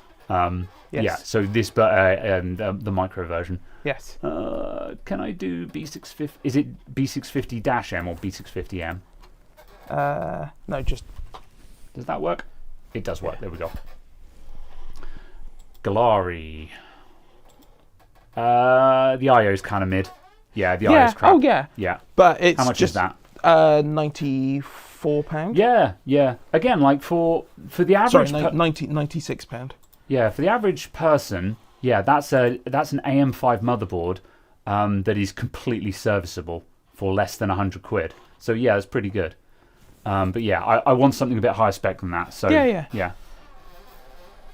I'm going to stand for a bit because this stool is driving me up the wall. I can't. I'm sorry, folks. I'm trying to sit on it in a way that doesn't make it creak. B650M PG Riptide. B650M PG Riptide. Okay. Yeah, they're all micros at the lower end on the pricing on here, but yeah. I mean, yeah, it's not the end of the world, as I say. It's just as long as the IO's half decent. Yeah, again, the IO's pretty mid. Yeah, it's got 3 USB 3 ports. Yeah. Yeah, like, I'm not asking for rock bottom pricing. Well, yeah. No, I'm just scrolling through the list and just picking stuff out that isn't, primes Yeah. kind of thing. Pro RS, is that any good? Yeah, Arnold Albert just suggested the Pro RS. It's fine. Again, it's only 3 Type 3s. Oh, yeah, no, that's no good. AMD B650. Yeah, I'm just going to the... Oh, there's going to be a million SKUs here, isn't there? B650i Lightning. Right. Oh, that's Pro not bad RS. for Micro ITX.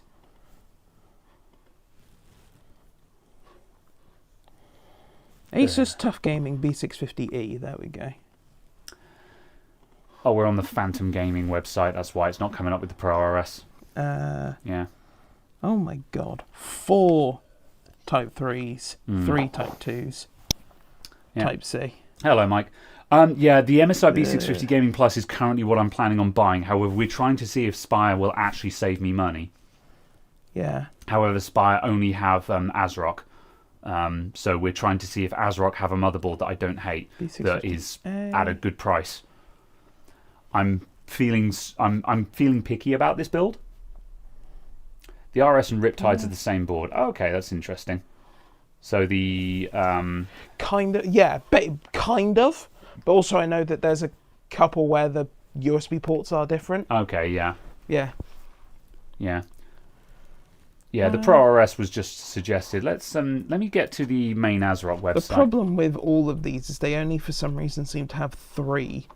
I'm sorting by B650. That's why I'm confused. Yeah, I mean, I don't see a reason to buy anything other than B650, just because as we discovered, X series is too expensive and the 850 is just garbage. Socket. Pro RS. Socket AM5. B650 Pro RS. Oh wow. The A620M HDV M.2 is like £67. Pro RS is garbage. Again, 3 USB 3 ports. What That's are we here whack. for? Just... Yeah.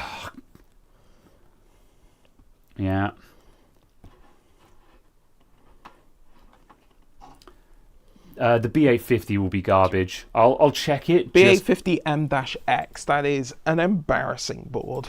The Live Mixer Wi-Fi. Yeah, the Live Mixer Wi-Fi, yeah. The Live Mixers looked nice, but I doubt that's going to be cheap.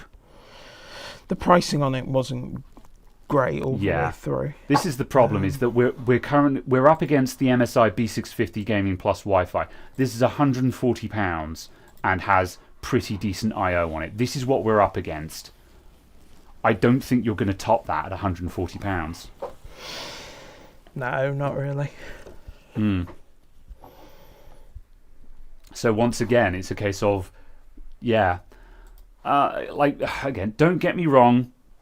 I can fully believe, based on like the price of the case, it looks like Spy do have some good deals. I'm sure there are certain products I could buy from them with free next day delivery. That is attractive to me. Like Si said, free next day delivery. That does catch my attention. Also, their graphics cards seem to be reasonably well priced for brand new cards. Yeah. Like, for example, there was a 6600 on there for like 160 quid. Sure, yeah. New. Yeah. And I'm like, that's fair. New for pricing. That's for a brand new card. Awful. Yeah. And I've said in a previous stream, I've made a lot of hay about certain customers who say, no, I want new parts. Yeah, 6650 XTs for like 205. Yeah, so that's pretty decent, yeah. 6750 XT for 290. So it's like, these aren't good prices compared to what you can do on eBay, but they're new prices. So it's like, that's fine. 7900 XTs for 600, 650, which is about £100 more than the second-hand price. Yeah. Which isn't awful, again. So it's just a case of, it looks like, obviously, it's a losing battle versus second-hand. Yeah. Also, we haven't considering this is my build. We have not considered second hand here. B650 motherboard. What can I buy second hand? Because I'm buying this with my. I haven't seen anything particularly enticing on the motherboard side. Let's have a quick ganders. What we got? Sony, A320M, B850MX. For £100, it's not terrible. for every other situation, it's awful. Here's a Tough Gaming B650 plus Wi-Fi for 74 quid plus postage. Oh wow, that's munted. That ain't used, that's parts only. That's toast, my dude. Yeah, but Is he because it's listed as used, you can buy it, see if you can fix the pins, Oh yeah, bent pins. and then send yeah. it back. True story. Well, yeah, it is marked as used. I can't be asked to go with that. MSI Pro B650M-A for £85. Are we looking at eBay Yeah. stuff here? Say that again, sorry. MSI Pro... MSI Pro B650M-A for £85. Interesting. Okay, what's this? B650. MSI. That's the board that I was looking to purchase.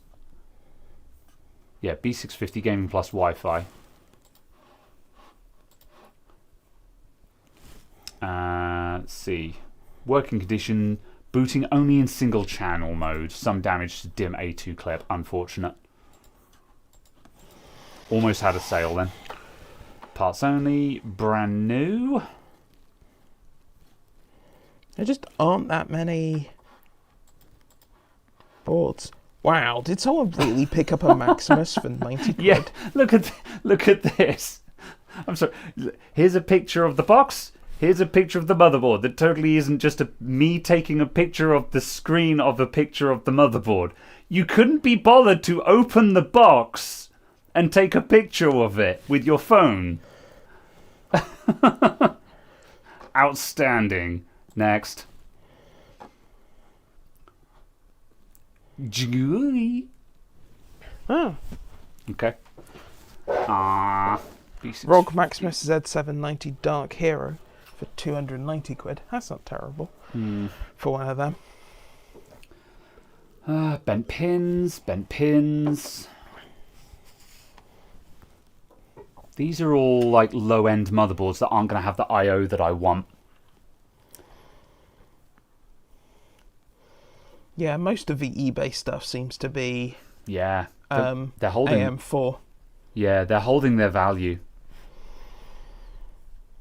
I think by the time we find something that's actually what I want in good condition, we're going to be maybe £10 cheaper than new.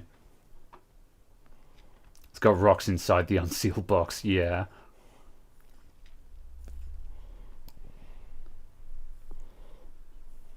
Tough Gaming B650 Plus. Small damage. What's small damage? I'm curious. It was damaged by a midget.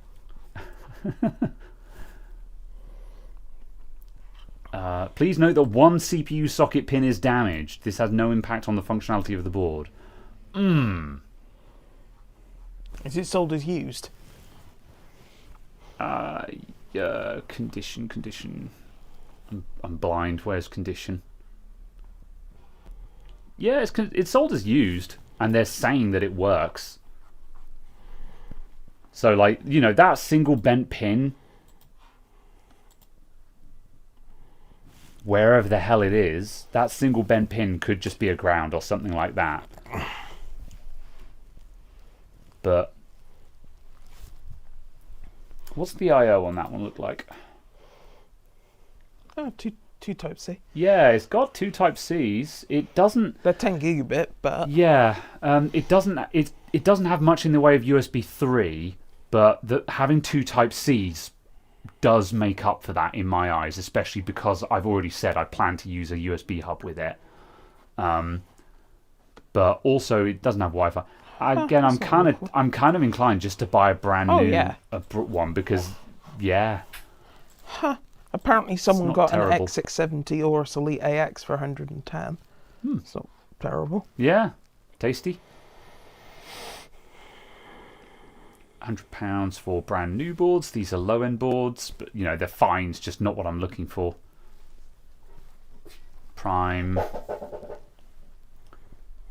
Weirdo brands. Yeah, we're up to 110 now. I may as well just buy a new one. Oh, there's a B650 Gaming XAX there for Can't remember 105 if that was quid. any good. That's the board I use at home, unless I'm mistaken. Yeah, I'm 99% certain this is what I've got in my PC at home. Oh, hold on a sec. Are those CPU pins munted? No, I think they're fine. I can't remember if that's the I/O I've got at home. I thought I had something better than that. It's got 4 USB 3s, 5 USB 3s. Yeah, 5 USB 3s, 2 USB 2s, and a Type-C. That's fine. I'm okay with that. And it's got Wi-Fi 6E.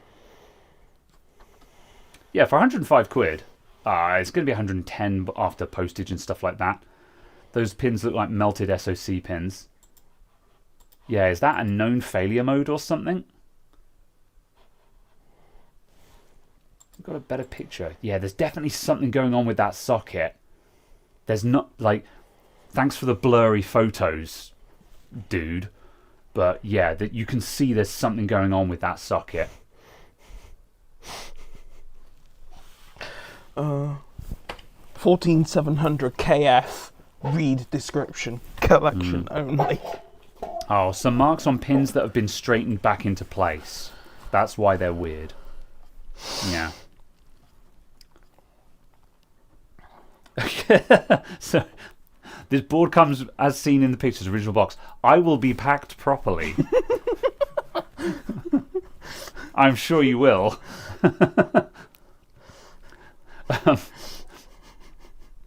Very well.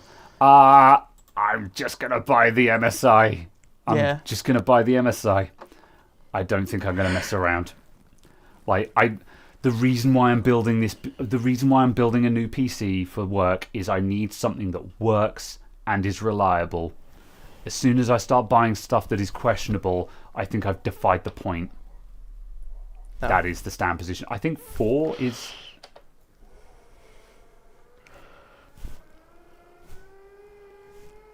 Oh, I think 4 is going to maximum height. I think 110 is what you want. That's kind of comfortable, to be honest. Yeah, this is. The only problem is. Yeah, I was going to say, where's the preview? Have we? No, we haven't been plunged into darkness. We're fine. So yeah, just people will be able. I hope your fly's done up, because otherwise people will be able to tell. Oh no. All right. Okay. Right. Focus. We've got to stay on track. We've got to stay on topic.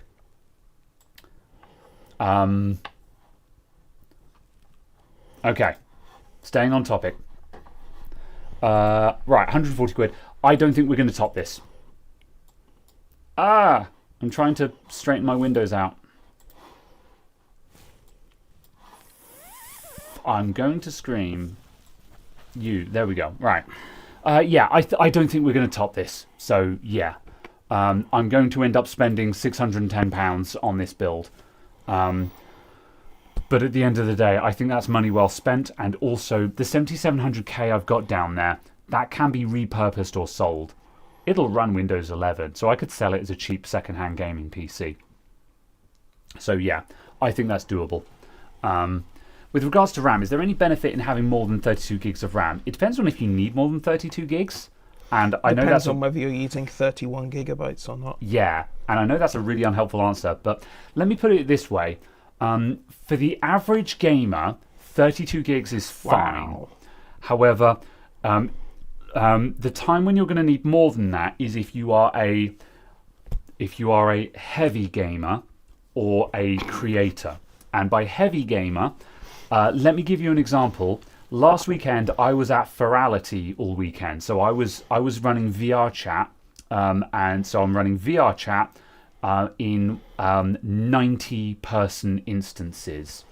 And I posted screenshots to the Discord where my PC was running at like 80% CPU utilization, 70 or 80% GPU utilization, and my RAM was sitting at about like 29, 30 gigs of RAM used, running VR chat with on cranked settings and in a 90-person instance. And I probably, if my system had had more RAM, I think I'd have had more performance. Maybe not by much, but I think I was, because that's the thing. Your computer will never hit 100% on memory and stuff like that, because if you hit 100% memory, you crash because you're out of RAM. So you're never going to see 100% RAM usage. But when you're sitting at like 80 or 90% RAM, that probably means you need more RAM. And again, if you're streaming, yeah, like let's say you're playing if you're playing a heavy graphics video game, you could be using 16 gigs of RAM there, and then if you've got OBS, a chatbot, Twitch, the Twitch Studio website open, you've probably got Discord open as well. You've probably got a couple of other loose Chrome tabs open. It's not hard to push deep into the 32 gig territory. But even still, I don't feel like I need more RAM when streaming. So this is the thing. I think it's extremely circumstantial to need more than 32 gigs of RAM. Basically. Yeah. So for the average person, I would say 32 gigs is totally fine. I think only you will know if you need more than 32, and you need to look at how much RAM you're using when you are doing something mental, So yeah. I have 48 gigs of RAM. Yeah, JD just said time for 48 gig kit, and 48 is kind of a good answer there. Because it's also a case of find me a 32 gig kit that will run 9500. Yeah, 16 is still totally fine. For the average, unless you're running DDR5. Yeah, if you're running DDR5, you buy a 32 gig kit. There is no point in buying a 16 gig kit for DDR5. Yeah. What's the reason behind that again? It hurts the performance. Yeah. Due to the banking or the ranking. Yeah. So to do with the size of the chips on the modules, all the decent performance kits will end up being 32 gigs or more. So the only planet where you have 16 gigs of DDR5 is where you're running a single stick, which again you wouldn't, because you're running you're running dual channel on a single module, whatever. You're running single channel. Yeah, but then also don't you get two channels to one module or something like that? Oh, okay. Or was that just because of the equivalent speed or some nonsense? No. Okay. It was just people talking out their ass. Oh, right. So it was just bollocks when people said that. Because DDR5 has changed the accessing, so you can send 2 access requests to a DDR module, DDR5 module at once. So you can do 2 requests per module. That's where people... That doesn't mean you have 2 channels of memory. People misinterpreted that as being the equivalent of 2 channels to one memory module. Yeah, as JD says. If you're on 8 gig sticks, you've got four chips, so you've got half the bank groups. Yeah. Yeah, okay. So you'd buy 32 gigs. So these days, it's kind of a non-issue, because on a new computer, you're going to go 32 gigs of RAM, and the only way you're going to need more than 32 gigs of RAM is if you're doing something that is woefully inefficient, basically. So you're running Workstation, you're doing something ridiculous, like you're running a game and a million Google Chrome tabs at the same time, or you're doing something that's very inefficient, like VR chat that just eats system resources for breakfast. So yeah. Sleepwalker says, Graham, question. I installed 32 gig RAM in Dell Latitude 7490. BIOS sees 32. Windows System Info only sees 16. Any ideas? Go to run msconfig on Windows. Hold on a sec. Desktop with face. Display capture. Blammo. Run msconfig. And just make sure under... Where is it? Check under boot that there's no... Oh, what, for Maxmem? Yeah, advanced options. Yeah, here we go. Check under boot and advanced options. Make sure nothing in here is checked or anything like that. Because the fact that BIOS sees all the RAM implies that this is a Windows issue. So you might, for some bizarre reason, have some wacky settings in your system configuration. That's the best I got. Otherwise, if you've got a spare SSD, stick a different SSD in the computer, do a clean install of Windows on it, see if it sees all the RAM. Because that will tell you whether it's just a Windows configuration error, and that will narrow it down quite a lot. Let's go back to browser with chat. So yeah, extra RAM for VMware is a good idea. Yeah, but that, however, if you're running Photoshop, VMware, Proxmox, whatever, at that You're not point, a standard gamer. yeah, at that point, that's what I class as a workstation. You've gone beyond what a gamer is using at that point. So yeah. All right. 5060 Ti's. 16 gigabytes. Yeah. 390 quid. Yeah. Okay. Thank you. Already tried that. Nothing was checked. Already tried a fresh install. Same deal. And it's a 64-bit OS. Tried a BIOS update. I'm grasping at straws. Yeah, I know that was an issue Yeah. on something, but Yeah. I don't remember. Oh. Yeah. Run a Linux live CD. Could be interesting. Yeah. I don't know what that would tell us, but could be interesting. Latest BIOS also. Yeah. Not I can't sure. remember what the answers were for that, but I know someone was having that issue. Yeah. Yeah. Yeah, trying a Linux distro. I guess, yeah, that's the thing. You could try that because that would tell you if it's a software issue, but like, I don't know what that would prove. Well, no, actually, if you try a Linux distro and it only sees 16 gigs, at that point, it has to be a hardware/firmware issue. Oh. So, yeah, that would tell you something. Huh. Do I have to use my details? Hmm. Ah, good. Okay. Right, so moving on. So yeah, this is going to be the new YouTube rig then. I'm going to buy that stuff. So next option then. So that's the YouTube rig sorted. The Stream PC. Caradog has dived into some rabbit hole. So am I going to use the 7700K setup for the Stream PC? It is an improvement over what we've got. So actually, let's talk about what's kind of. What's wrong with the YouTube rig, the Stream rig at the moment? So the Stream rig currently has a, it has an 8700 in it. So yeah, okay. The Stream PC, oh yeah, and that's going to have another, yeah, that's another 2 physical cores, 4 threads, isn't it? So the issue with the Stream PC is that it doesn't have a lot of I/O, and it feels we feel like we're bottlenecked somewhere if we want 4K streaming, but we're not going to bother 4K streaming anyway. I think I should just put the Stream PC in a different case and be done with it. I think that's what bothers me about the Stream PC is it's just kind of ragged. I want something smarter.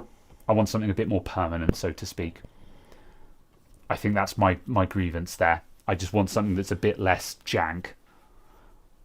And really, the only thing it needs is a new case.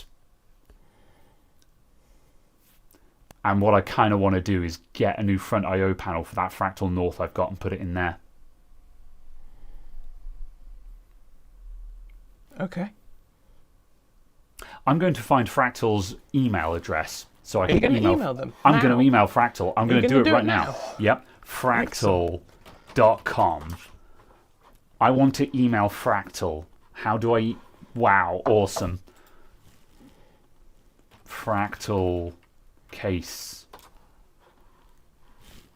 Okay, they're fractaldesign.com. All right, that's fair. I'll give them that.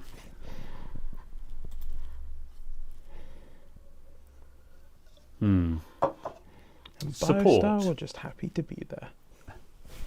Contact us. And where to buy? Does anyone know if you can buy spares for Fractal cases anywhere?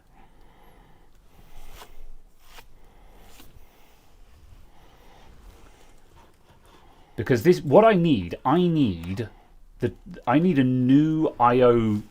I need a new I/O board, so the top I/O with the power button and the USB ports. I need a new circuit board for a Fractal North. Is what I require. Right, contact us. Press marketing technical support. Yes, from Fractal. I see. No 4K streaming isn't worth it. Yeah, agreed. Okay. Requester. Info at adamantit.co.uk. Wow, what is my typing right now? My name is Graham Lord. Actually. Press marketing. Come on, get that money. I mean, I could do that as well. Was that an option? Contact us. Press marketing. I am interested in you sponsoring my videos. Yeah. Should I sell... Should you sell yourself? Yeah, or should I send them 2 emails? Send them one saying, I want to buy a part for this case, and another one saying, I want stuff. Do you need the whole board or just the USB-C? I need the whole board. The board was liquid damaged, and it's riddled with gremlins. I think. I tried cleaning it up. What was wrong with it? Now I can't remember. Yeah, just the power button on it is just wonky. I guess I could do a hack job on it.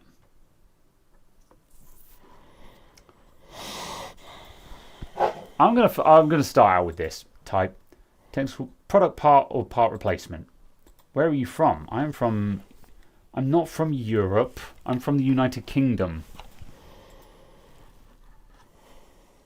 United Kingdom, parentheses, the. We are not United Kingdom, we are the United Kingdom. Cases. It's a north. It's a regular north. Right. So what do I want? Front panel board?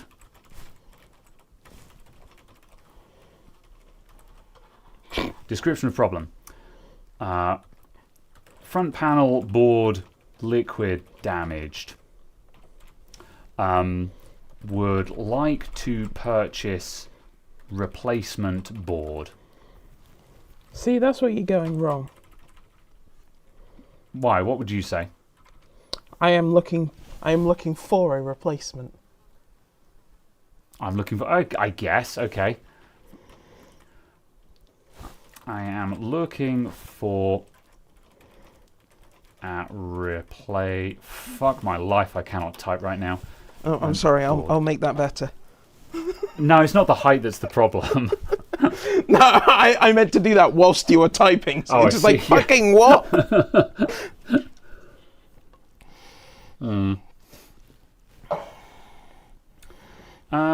Firefan says, will new way of HDMI port replacement be the way to do it in the future?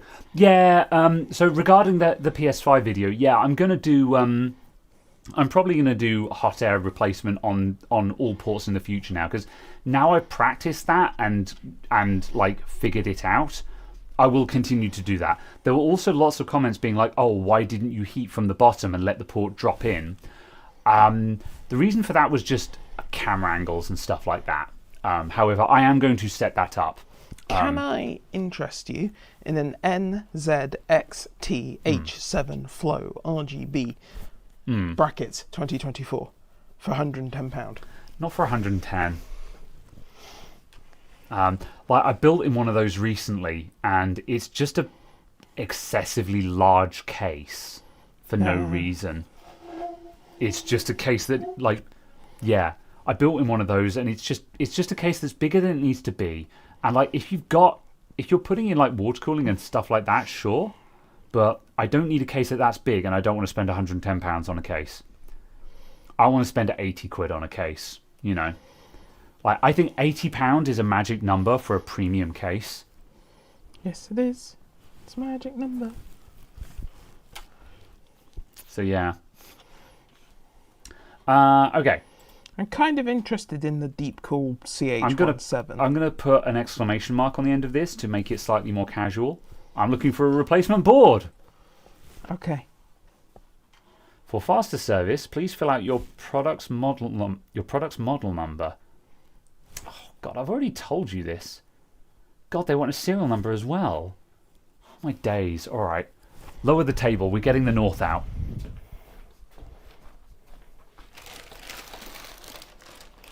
I'm going down slowly.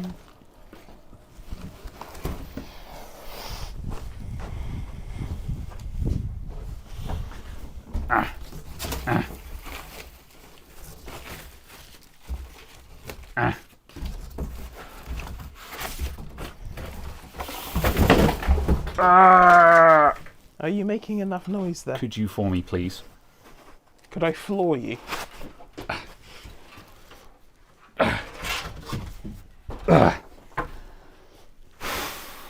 Behold, a fractal north.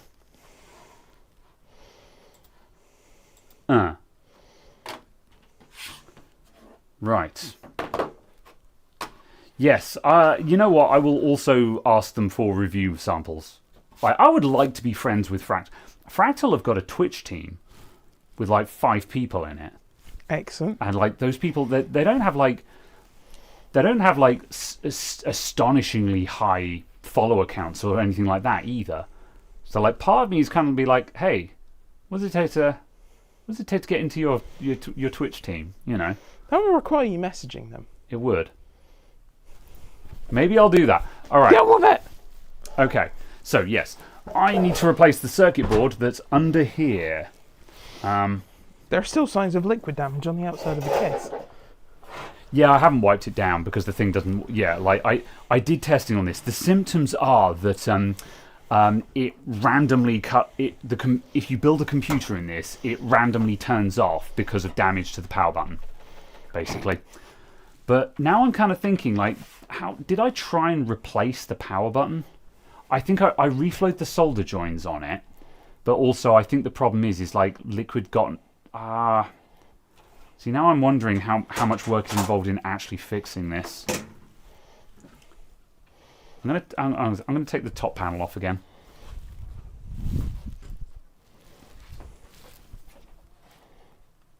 Is it wood or plastic? It is.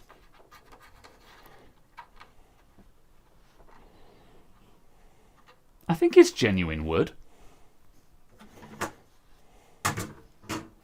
What do you think? From Like memory, at the top, it's wood. Yeah, it's got a grain on the top of it. I think it's genuine wood. It's extremely convincing if it's not genuine wood.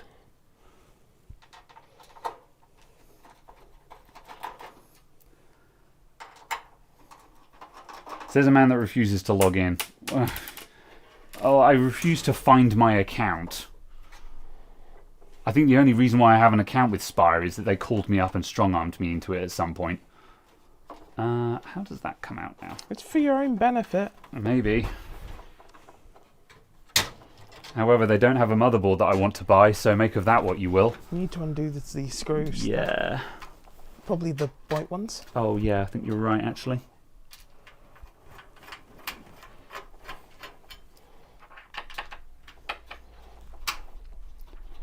$200,000 eager subscribers. I don't know about eager, but...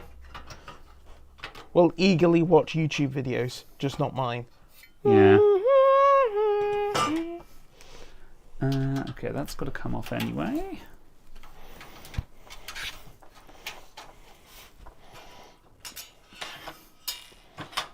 I might look at this from a different perspective, because the first time I was looking at this, it was from I need to repair this for a customer computer perspective.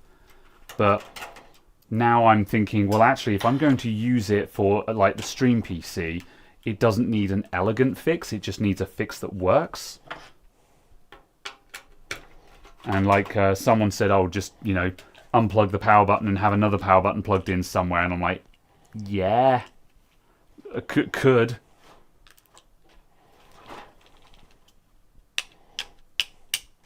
my finger!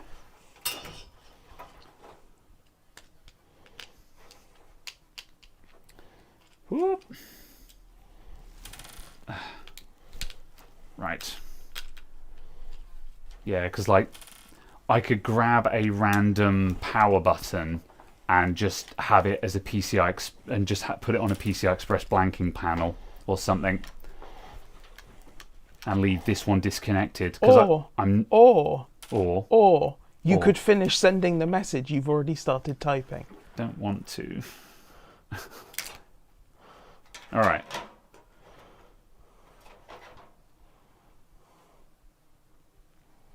Yeah, I've touched up the solder joins on the power button, but I think the button itself is just... There was something up... Yeah, even after touching up the joins on the power button, it was still randomly turning off. So the button itself is busted. So yeah, this circuit board is what I want a replacement of. And I guess I could try... Yeah, I mean, I could probably find a tactile button for that and fix it, or I could send them the email. So yeah.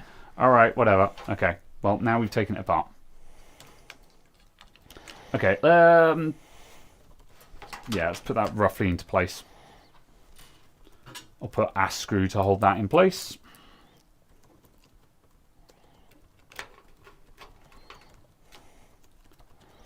Okay. Right. So let's find the label on it and get the information that Fractal are requesting.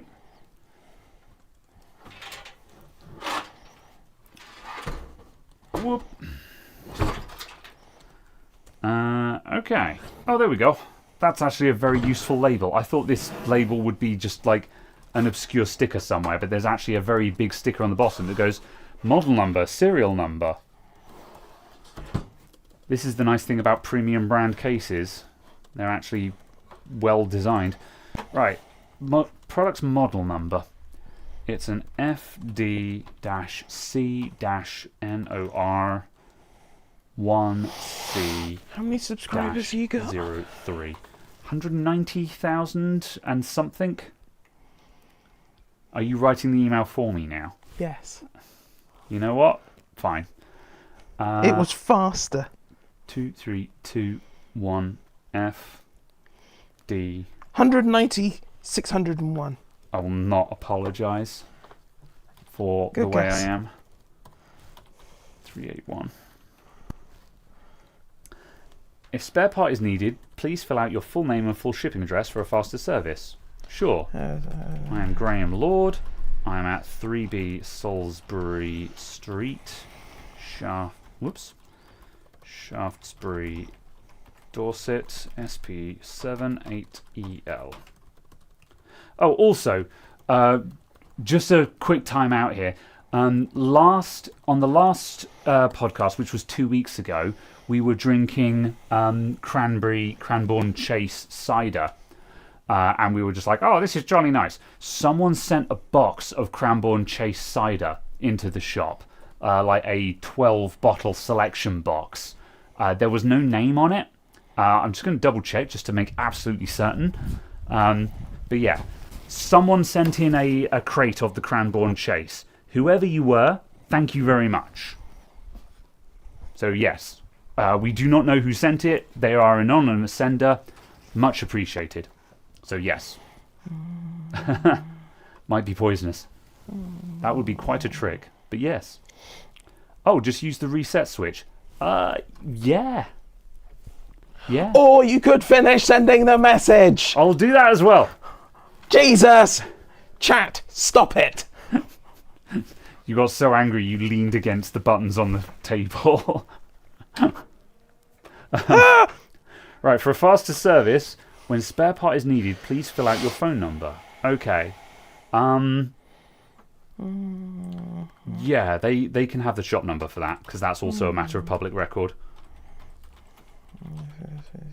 There we go. By pressing this, you acknowledge and accept our privacy policy found here. Okay, that's fine.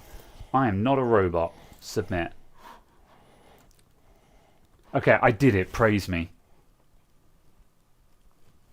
Well done. Thank you.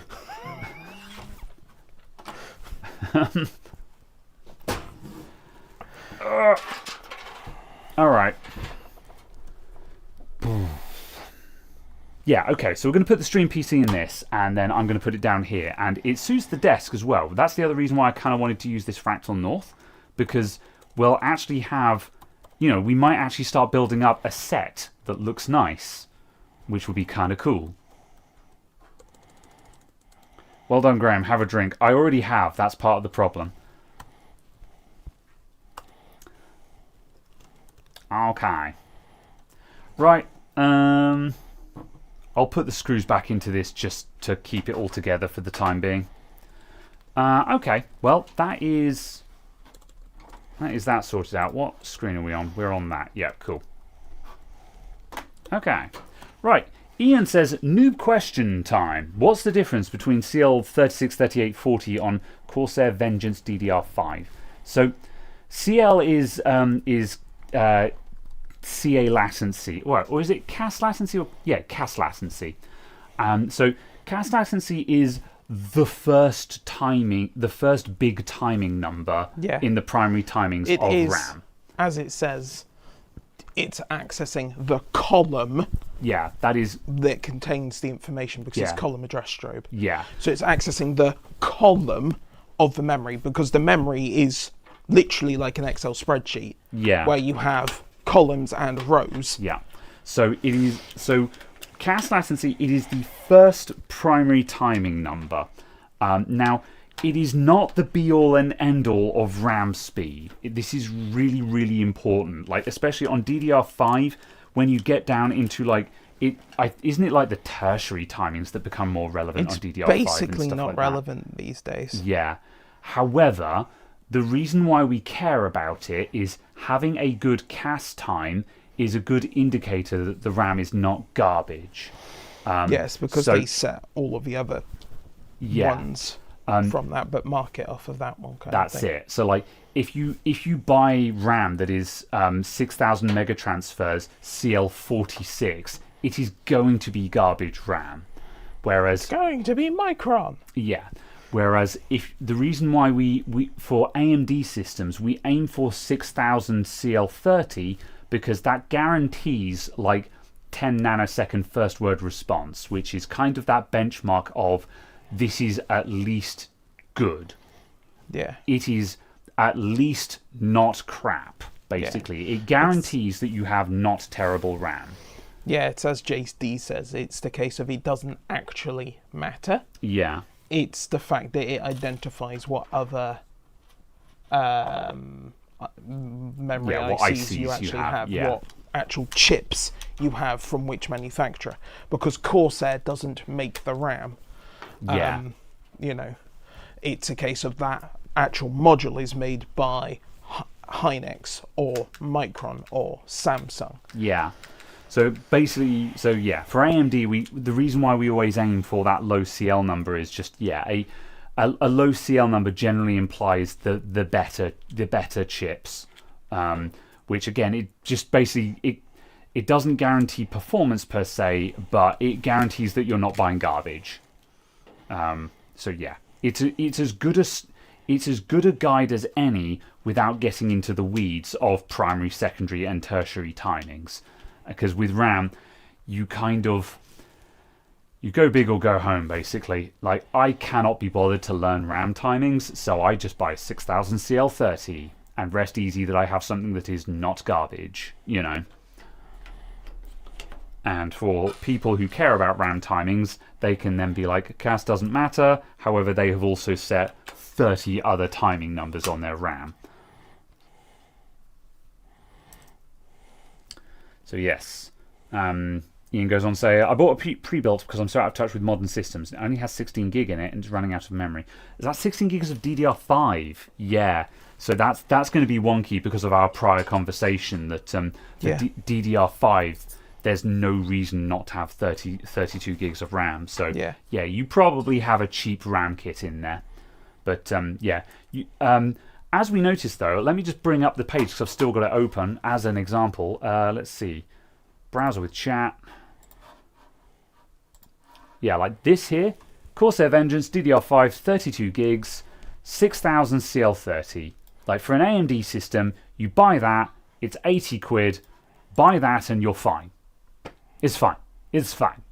You know, there's going to be someone out there that can be like, actually, I have faster RAM. This is fine. Yeah, it's absolutely fine. Yeah. If you care about setting anything more than XMP,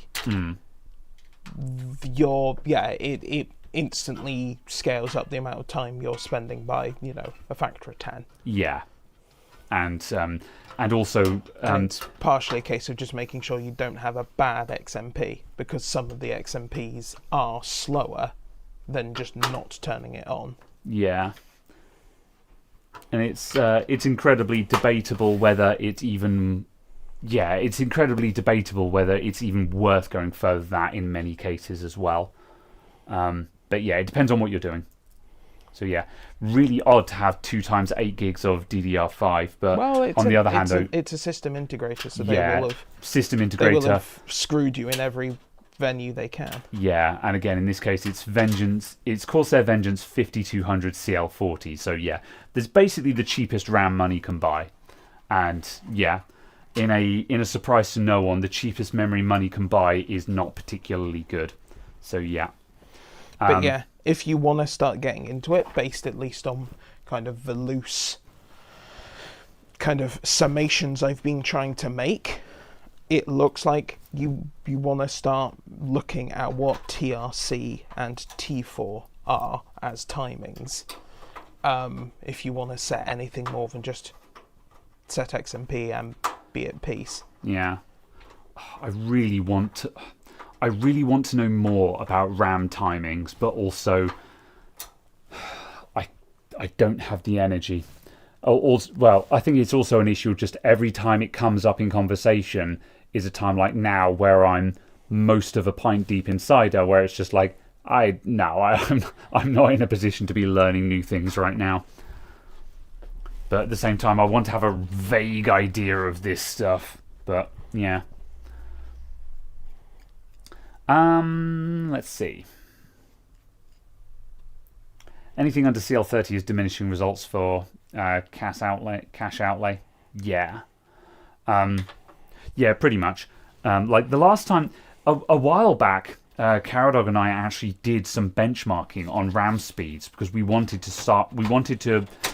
were experimenting with seeing if we could make a video about RAM timings, but we were struggling to construct a test that would demonstrate RAM speed mattering in a meaningful way.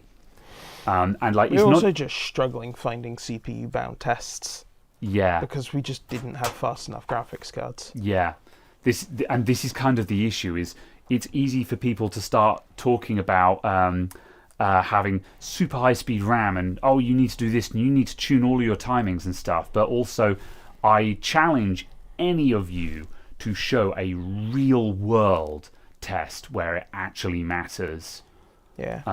Like seriously, if you know one, please tell us. Because then maybe we can pick up that project again, Yeah.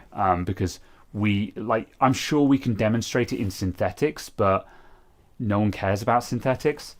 Certainly, the only time this is relevant is for gamers, and the fact of the matter seems that for gaming, as long as you've got an XMP profile that isn't garbage, it's fine. Yeah. So yeah, video encoders would benefit. True. Is that a thing? I don't know. I've not seen any do any data on that, just because obviously most people who want faster video encoding go, okay, well, I use a GPU that's 8 times faster. Yeah, I was going to say, because does that include serious question, because I do a lot of video encoding. Does this include video encoding on a GPU? Ooh. Serious question. Because yeah, no one does video encoding on a CPU because the GPU go brr. What did you do to this? I dropped it. Damn it. That's fine. Yeah. I'm just going to a standing height. You like using 48 gig kits for Intel 6800 nut? Yeah, for Intel it makes sense because Intel go brr for memory speed.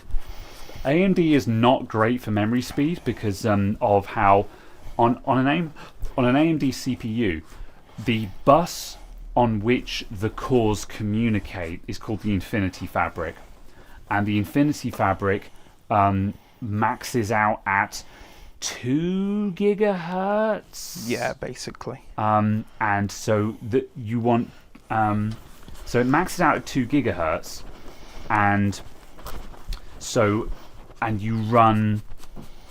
What's the relationship between the memory speed and the Infinity Fabric again? I can't remember it because that would be 3x, but I don't understand how you get to 3x. What would be 3x? Well, 6,000 megatransfers would be 3x 2 gigahertz. Yes. Yeah. So are you Yes. running a 3x multiplier on the Infinity Fabric effectively? So sorry, on the memory speed. What is your? Okay. Basically, I'm trying to hold say, on. why do we run AMD at 6,000 and no more? Because it's the fastest that the memory controller can do it 1-to-1 1-to-1 what? to the RAM speed. So instead of running it half. So 6,000 megatransfers, because it's DDR, is actually It's 3,000 megahertz. 3,000. Yeah. So it's 3,000 megahertz. So then Yes, the memory controller then runs at 3,000 megahertz because Yeah. it's in 1-to-1. yeah, but then okay, so it's not the Infinity Fabric that's holding us back there. It's the memory controller. Yeah, I had it in my head that it was the Infinity Fabric that we didn't want to go past. The Infinity Fabric being faster would help out. Yeah. Yes. But for the speed that the RAM is at, because AMD's memory controller by default is in 1-to-1, whereas Intel's is in 2-to-1 or 4-to-1, Yeah. you can't run that is fast Yeah. because of the ratioing. The Oh, okay, 5000 yeah, it's not linked series, anymore. Fair. the 5000 series was linked 1-to-1 to 1-to-1 Yeah. because it was all linked. The memory controller to the Infinity Yeah. Fabric. Okay. to the Yeah. RAM So speed. it's not the Infinity With Fabric anymore. It's just the AM5, memory controller. they Yeah. split that so they can run at arbitrary ratios to each other. Fair. The Yeah. fastest Infinity Fabric you can guarantee 99% of the CPUs will do is 2000. Yeah. So The basically, highest speed that is effectively synchronized at is 3000 for the memory controller, which gives you the DDR yeah. So 6000. So the issue is, if you try to run, say, 6400 RAM on your AM5 Ryzen, what's going to happen is your memory controller will drop to a 2-to-1 setup. So your memory controller will drop to half speed in order to get to 6400. Yeah. So your real world performance goes down when you go past Yeah. 6,000. Yeah, and you basically yeah. have to. And so this is why we go for 6,000 on AMD, whereas on Intel you can go higher because they're not running 1-to-1 anyway. Yeah, they're also running completely different buses and so on. Yeah, So yeah. yeah. So yeah, ignore my comment about the Infinity Fabric. That is Infinity Fabric isn't linked anymore, therefore it's not actually relevant here. Yeah. So yeah. Very well. Yeah. And yes, it is all extremely confusing, and this is why I just buy 6,000 CL30 RAM, because you just buy 6,000 CL30 RAM, you turn on XMP, and that gives you something that is fine. So yeah. Cool. Good. All right. So we've got a build lined up for the YouTube rig. I'm going to order those parts on Amazon now. Add to basket. Add to basket. No, I don't need protection. And No, you don't, because you never mind.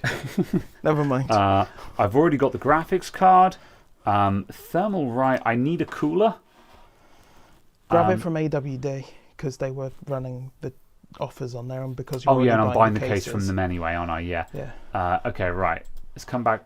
Let's come out of the checkout on AWD. Thermalright. Yeah. Okay, let's have a look at what Thermalright have got. Browser with chat. Ah. Search results for thermal. I like it how they have it in the Call of Duty font. If you've got the drop-down box on the right-hand side of the page, you can just change that to price. Second one down, price. Shut. What? Where are the rest of the results? Buy it from AWD, they said. It'll be cheaper, they said. Let's look at Amazon, shall we? Hold on. Okay. Hold on. Is that just the search being awful? Or is that them just not having any because AWD are like, lol, what is stock? Also, hello, components. There we go. Air cooling. CPU coolers. I would like thermal compounds, please. Oh, okay. No, they just don't have stock. It looks like they just went hard on Arctic instead. Yeah.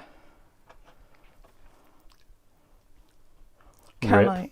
Can I interest you in an aero cool? No, you cannot.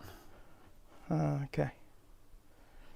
Thermalright will go home. What about the Game Max Iceberg? No, I am incredibly Thermalright pilled right now.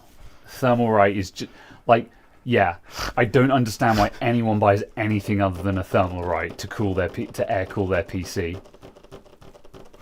I'm 99% certain there's a photo I need to send to you because I haven't yet.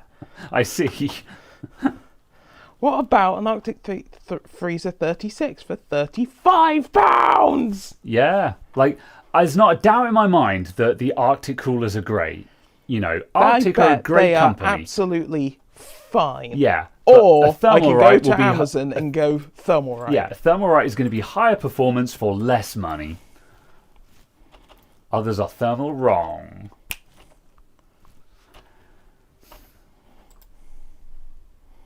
Arctic Freezers, what is this? PC Builder Simulator.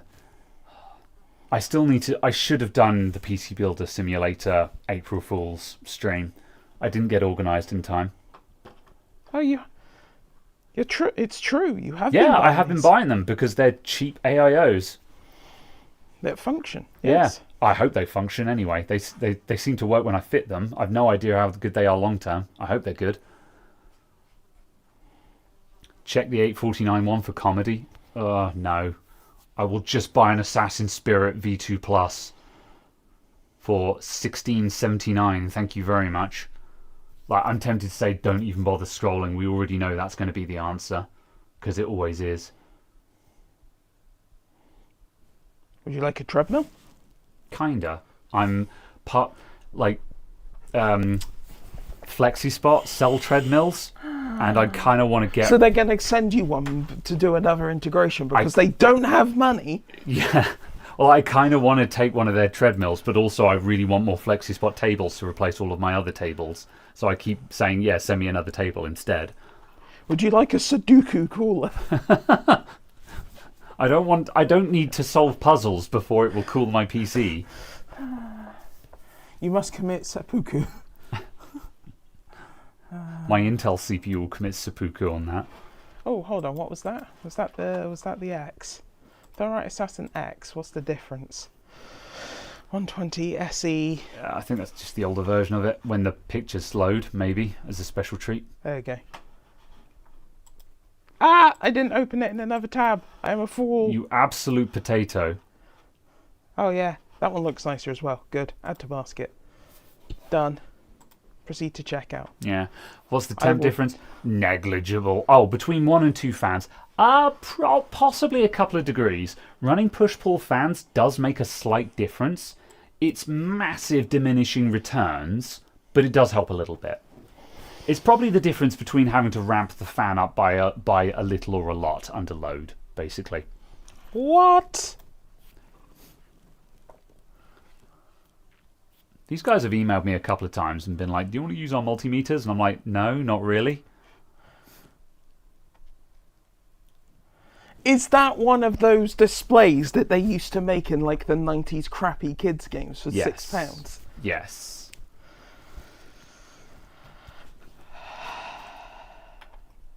I have zero interest in these multimeters that have like these all digital displays. They function, they work. What's wrong with it being all digital? The main issue is just like Okay, let me do a demonstration. I'm being really dumb here, but is Yep. that not a digital display? It is, but I mean all digital in a sense of like the interface and the selector switches. Oh, right, Yeah. okay. So like on this one, okay, I need to measure resistance. I'm now measuring resistance. But what if on the other one you can go, I need to measure resistance, and you Well, have now- a resistance button? Now I've got to aim for the resistance button. I've got to look at it and be like, that one. I can't just fumble with the switch and go. This is like people. The more you talk, Yeah, this is it. It's just like there is no planet where you can tell me you can make that a simpler operation. I just push the button I want. But no. So you're telling me you want me to replace your keyboard with a turn dial, so you don't need to fumble for the letter you need, you just twist the dial. Okay, that's horseshit and you know it. Have you seen the MacBook wheel? I am imagining this is a real product. It was I think it was, I can't remember who, it might have been The Onion that did it. They did a parody video called the MacBook wheel saying, we've replaced the keyboard with a single touch wheel. You just turn the wheel until it comes up with the letter that you want, and then you press the center to select Like that a letter. rotary phone. Yes. And they said, and also we've replaced Finder with a list of every single file on your computer, and you just scroll through it until you find the one you want, and so on and so forth. Is there anything else that is required? Anyway, just check the build parts tab again. Middle to the right. Yep. Right, thermal something. The case we're getting from AWDIT, so I need to complete that sale. So, but yeah, I think we've got everything in basket now. So yeah, we just Have need... you got a processor? No, am I going to wait until Tuesday and see if one appears at What 140? was the one that you had up here? 7400F. I've got something that will work with it. I Okay, could always that's change fine. it out later. I'm going to wait for 7700s to come up cheap. Yeah. Oh, yeah, yeah. Yeah, no, because that's they're fine, like that's fine. 155 at the moment. Got So, that. Yeah. Got that over there. Got Yeah. that in the basket. Yeah. So Got basically, that in the basket. Yeah, it's just Yeah. the Corsair cases. That's fine. Don't Yeah, need so you, let's, don't need you. let's come off a display capture, and I'll actually just close those baskets out, and then I can be like, good, this is I done. very nearly clicked stop streaming to change scene. Right. Let's swap over again, and I'll Okay. just quickly close out these You need baskets. to reload your basket because I closed the updated one. There you go. Okay. Have a basket. Yeah. Also, I'm just going to double check if I've got any of those in stock, actually. Oh, I think I do. All right. Oh, that's an Assassin Spirit. That's a single fan one. Okay, that's fine. Do you Also, not want any of the big ones? that If you're buying for stock, do you not want the big one? I should have one of those in stock. Yeah, I'll buy a big one as well. It's the Assassin Spirit, isn't it? Maybe. Assassin Spirit. Peerless Assassin. That's the one. Yeah, Assassin. Assassin. Peerless Assassin 36. Oh, I thought it was cheaper. than that. Goodbye, JD. Later. Is your power being disconnected?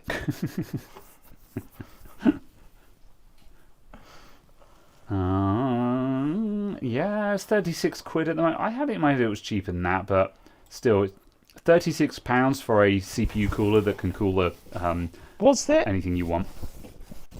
Oh, maybe. Yeah, it is it is the Peerless Assassin. Yeah, I remember, No, it's.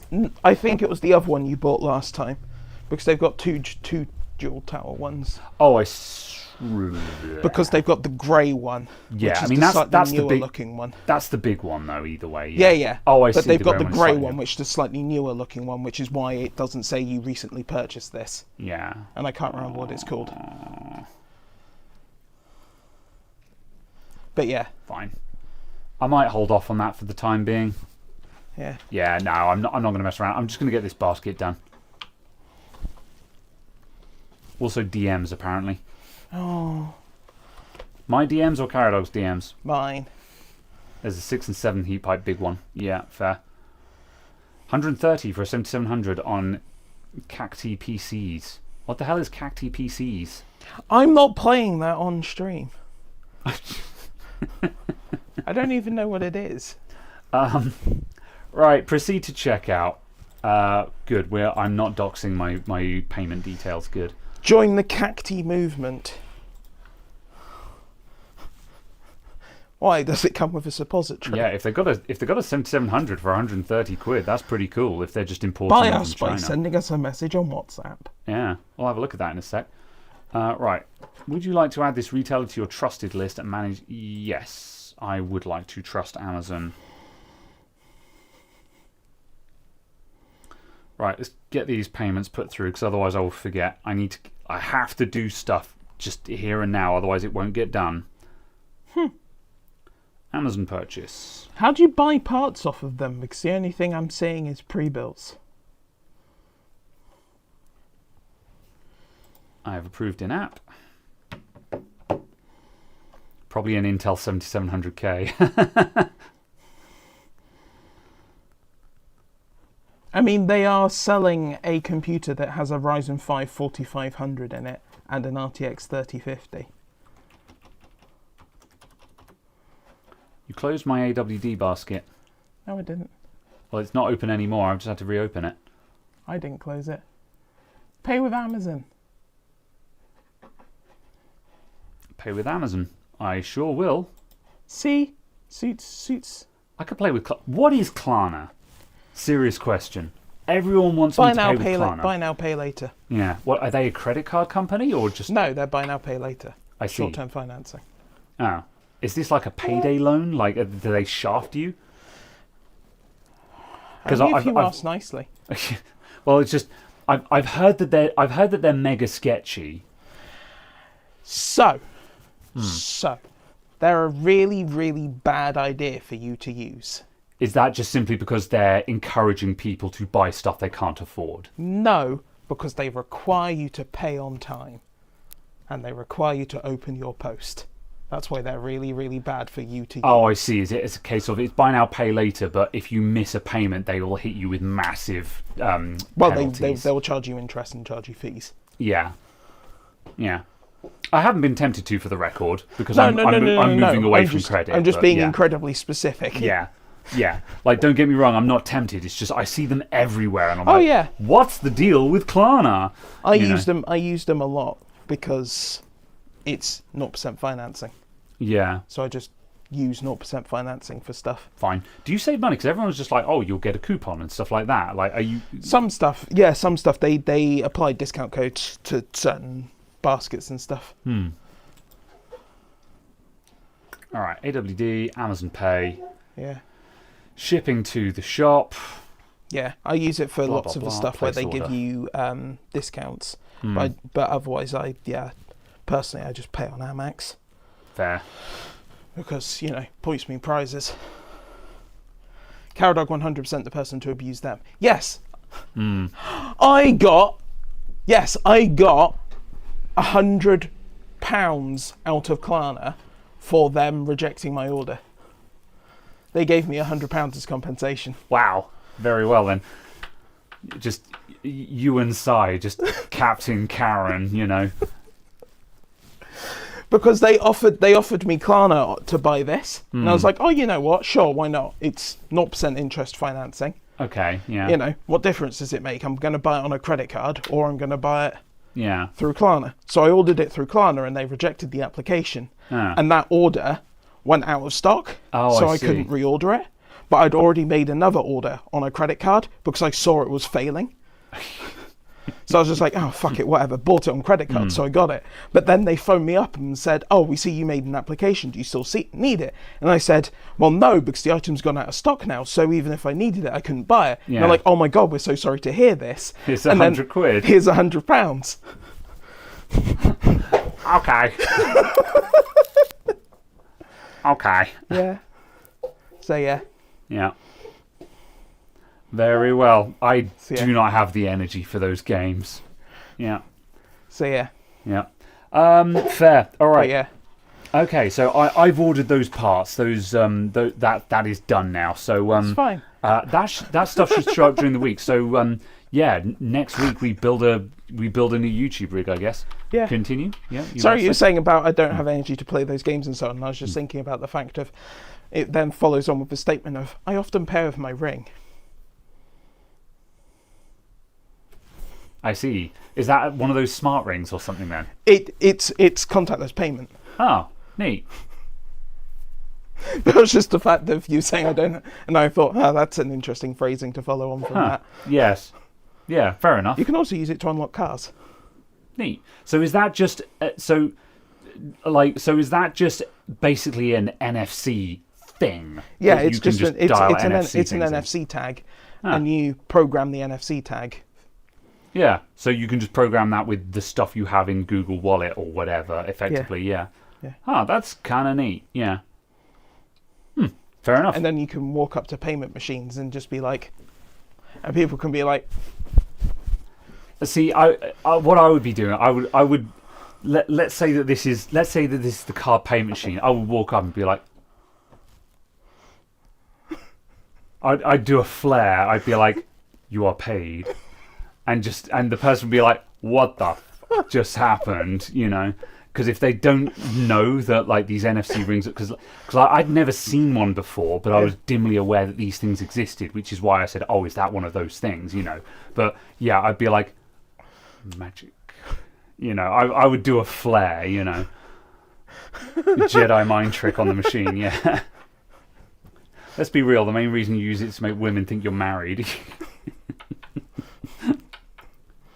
Did you just swap fingers? Yes. Yeah, okay, yeah. Anyway. No, Jadine. One does not do that. One is ENM. Right. We are at 2:37. I think we're... let's see if let's see if chat has interesting topics and or questions. Otherwise, I'm kind of out of material at this point. Next week, we build the new YouTube rig, I guess. Yes. Because that stuff will show up during the week, and we can assemble the build and then set it up. Because, as I say, I don't want to... I'm going to do a clean install of Windows, I think. Yeah. Just Do you to clear also up need gremlins. to buy more cheap SSDs?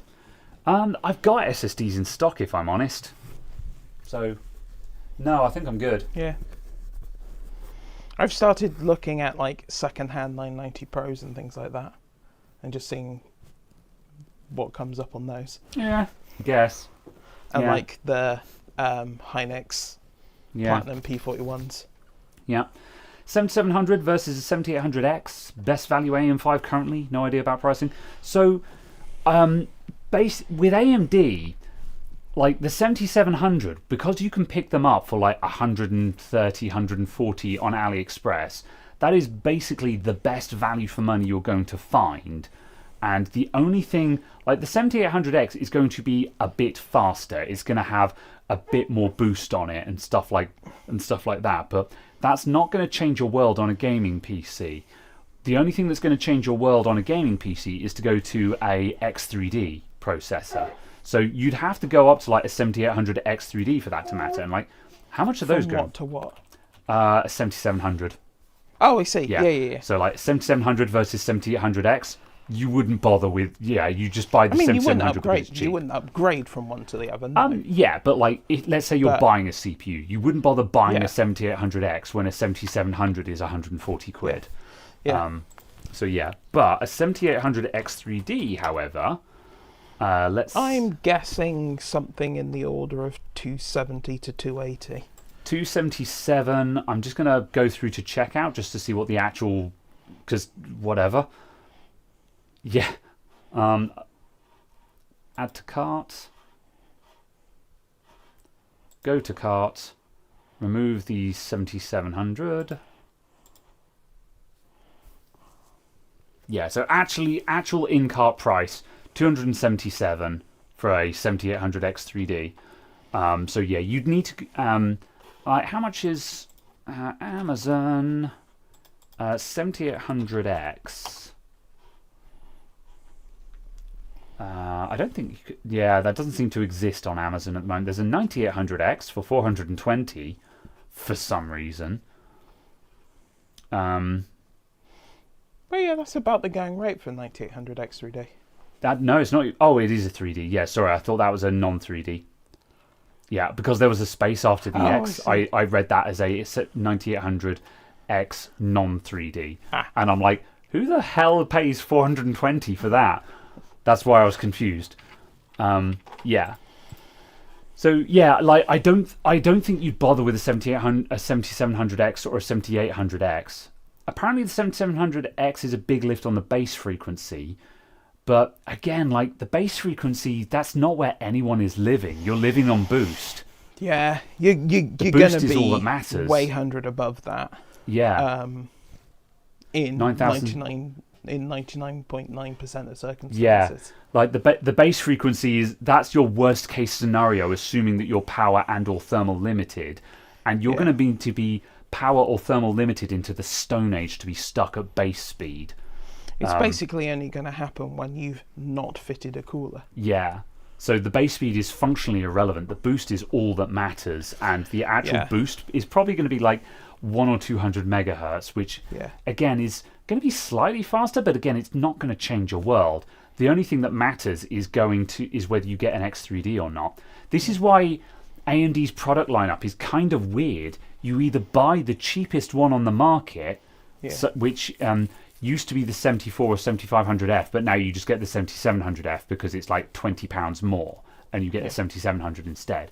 You either buy that or you buy an X3D. Yeah. Nothing else is relevant for a gaming PC. You know. So yeah, what about the 9000 series? So yeah, they're less relevant just because of the pricing. Yeah, like 9700X is £260. So just straight away, like again, you'd buy the 9600X is 180 quid. So like that's, you know, like £180 for a 9600X, that's Amazon pricing. So if you don't want the faff of buying from AliExpress and waiting for a couple of weeks for it to show up, and you want a warranty that's worth something, then yeah, sure, that might be an option. But yeah, the 9000 series is great, but it's not low enough to be available on the cheap yet. Yeah. Is the 9800X 3D on AliExpress? It is not for a reasonable price. It's like £420. So it's the going rate basically. So yeah, again, it's it really is a matter of you either buy a 7700 from AliExpress or you buy an X3D with whatever money you've got. Nothing else is relevant. It's kind of wacky. So yes. And hello, Def Gamer, as well. What's your oldest Ryzen CPU? Yeah, the oldest I own. I sold the 3700 I had lying around. The oldest you own is the Pole Driver APU. Oh no, do I still own that? I don't know. I might have just lost that and been like, I don't even want it enough to find it. I mean, you were the last person to purchase, exchange money for it. Therefore, it's still yours. It is. You're still burdened. Terrible. Yeah, you can get a 9700X for $217 on AliExpress. That's not bad if you want a current gen CPU. Yeah. But also, I'd rather have a 7800X 3D. Although that's going to cost more though, so yeah. Oh wow, 180. There you go. Random price adjustment in basket. Yeah, this is why you have to go through to checkout, because randomly they change the price in checkout, and I don't know why. Yeah, 118. 180, sorry. Sorry, yeah 180. Yeah, 180 for a 9700X on AliExpress. That's pretty banging. I should probably update my cards on AliExpress, the ones that I actually have. Oh, what, so you can actually buy something when you see an opportunity, yeah. Boost on the 7700X is 5.4. The non-X is 5.3. Yeah, so you're losing 100 megahertz, which is basically irrelevant. Yeah. So yeah. You can use the money that you've saved in the price to buy a decent Thermalright cooler. Yeah, pretty much. And now you'll have boost. Yeah. 0130. How's the 9000 performance to the 9000 versus 7000 series? It's between 5 and 10%. Yeah. So in most circumstances, highs of 15. Yeah. So like the 9000 series, yeah, they're a bit faster, but you can find the 7000 series at really knockdown prices, which is why those are the ones that we care about. Because, yeah, Like the 9000 series is faster, but the 7000 series now, because it's a previous generation part, you can find it at really crazy prices, and it's not meaningfully slower. It's enough that you're going to see it in benchmarks, but like again, because we're talking about CPUs here, the vast majority of people are GPU bound. The vast majority of gamers are held back by what graphics card they have. The only time you really care about 7000 versus 9000 series is if you have a 4090 or a 5090. If you don't have a 4090 or a 5090, you basically don't care about the difference between the 7000 and 9000 series. So yeah. Cheap SSDs to buy now? I mean, I've been buying, the ThickWatt and those Orico SSDs seem to be fine, Wait, really? Pay after delivery?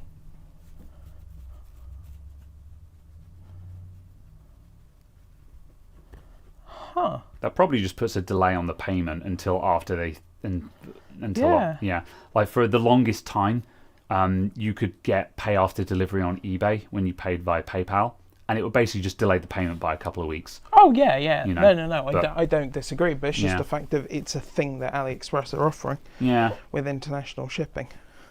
yeah. It's just kind of interesting. It's just one of those things where it just encourages people to be like, sort of, oh, I don't have the money now, but I'd have the money in a couple of weeks, kind of thing. It's like, no, if you don't have the money now, then you don't have the money. Well, it's not just that. It's also the fact of you don't get debited until it arrives. So if it gets lost in transit, if it never gets confirmed as delivered, you don't get charged. So obviously, if you're buying, I suppose. so if yeah. you're buying a £75,000 item off of AliExpress, Yeah.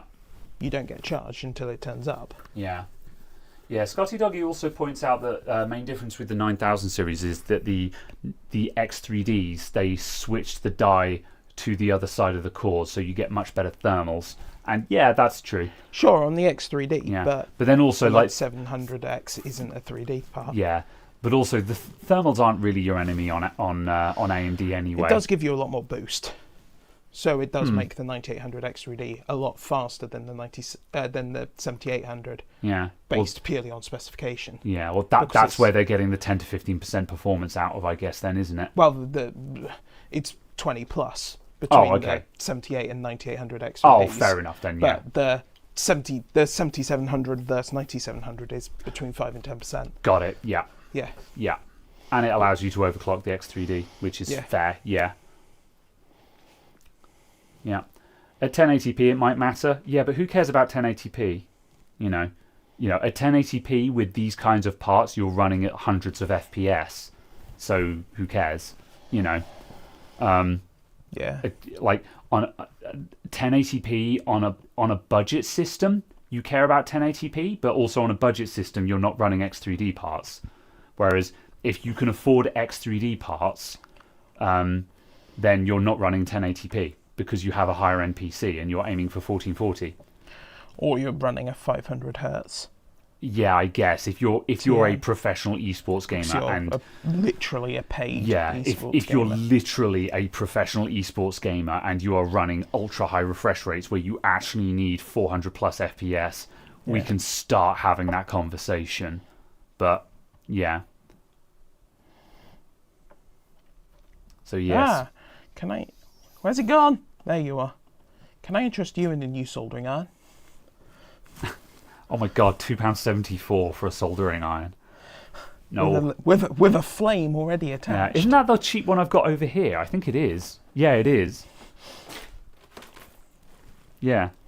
And it's £2.74 for this soldering iron, which I literally struggled to use as a professional solderer. Although once no, you actually, it swapped was to using real solder, it got a little I was bit going more to say, possible. yeah, the solder was the main issue. Like, the tip on this is still garbage. Like, the fact that you can see the only spot where the tip actually works. Yeah. But, yeah. All right. I'm going to look away now because you're falling into the AliExpress pit where you just start scrolling through AliExpress being like, what is this? It's like, oh no, he's fallen into the hole. Throw it in the bin. Maybe. All right. The industry has officially gamified refresh rates. Yeah, I think there's I think there is a very strong case for 140 to like. There's a very strong case for 120 to 200 refresh. I've been playing a lot of. I've been playing a huge amount of Dead Cells recently. I picked up Dead Cells again, and my God, Dead Cells at high refresh is fantastic. Dead Cells at high refresh versus 60 FPS, game changer, genuine game changer. Like I've been playing a lot of I picked up Dead Cells because I was still playing a lot of games on my VR headset in virtual desktop, so I could lie on my back. My VR headset is 90 hertz, whereas going from 90 hertz on my VR headset to 140 on my desktop monitors. Big difference. Sorry, I initially processed that as my VR headset is 19 hertz. No. I was just like...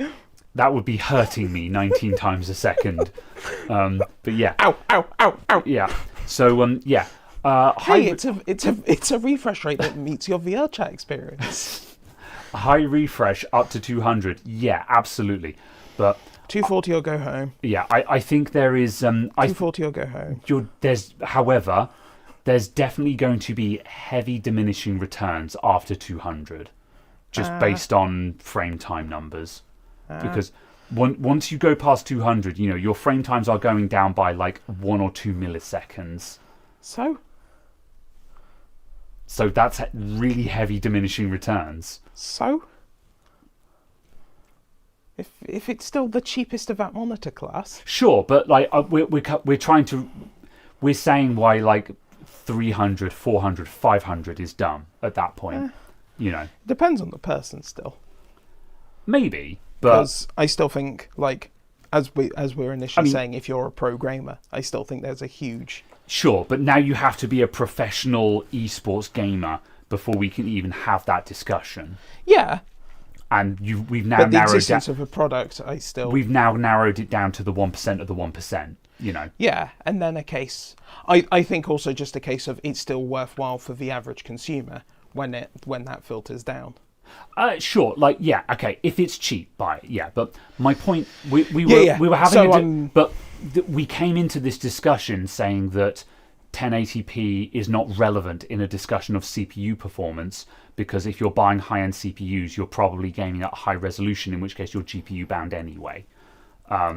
Yeah, so having some high refresh, yes, absolutely. Yeah. We do want high refresh, but we don't care about multiple hundreds of FPS for the vast majority, for 99.9% of people. So yeah. I mean, based on the fact that apparently 90-something% of people can't tell the difference between a 480p video and a 4K video at 55 inches. Ugh, that's depressing. That's extremely depressing. I can't remember who it was who was doing the comparison, but apparently something like only 15% of people could tell the difference between a admittedly very well encoded 480p and a 4K Blu-ray edition on a 55-inch TV from something like 4 meters away. On a related topic, this is something that's been bothering me recently. Is I've been watching a lot of Star Wars content on Disney Plus. I've been watching through Star Wars Andor, and I'm currently watching Ahsoka. And it's been extremely vexing that when I'm watching on my phone, because like sometimes I'll watch an episode before I sleep, kind of thing, and when I'm watching on my phone, I notice it jumping between quality rates on my phone, which is really freaking annoying. I'm like, oh my god, pick one, but you can't select the quality on Disney Plus. It's automatic only. And on the desktop, it just seems to select either 480 or 720. It's sure as hell ain't 1080. Or if the desktop experience is 1080, it's a garbage 1080, So yeah, that's been annoying me. But I'm guessing a lot of people wouldn't notice, but I notice. That's a lie! What is a lie? It's a fake! What's a fake? That screen, that's not an OLED. You can't just shout at things on your laptop without telling the chat what you're looking at. I can! I'm going to ignore you then. Okay. I was looking for the cheapest OLED monitor. And the answer is £447, including VAT. That's still not bad.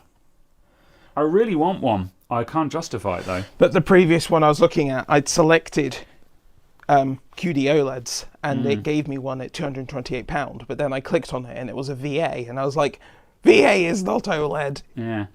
You lie. Yes.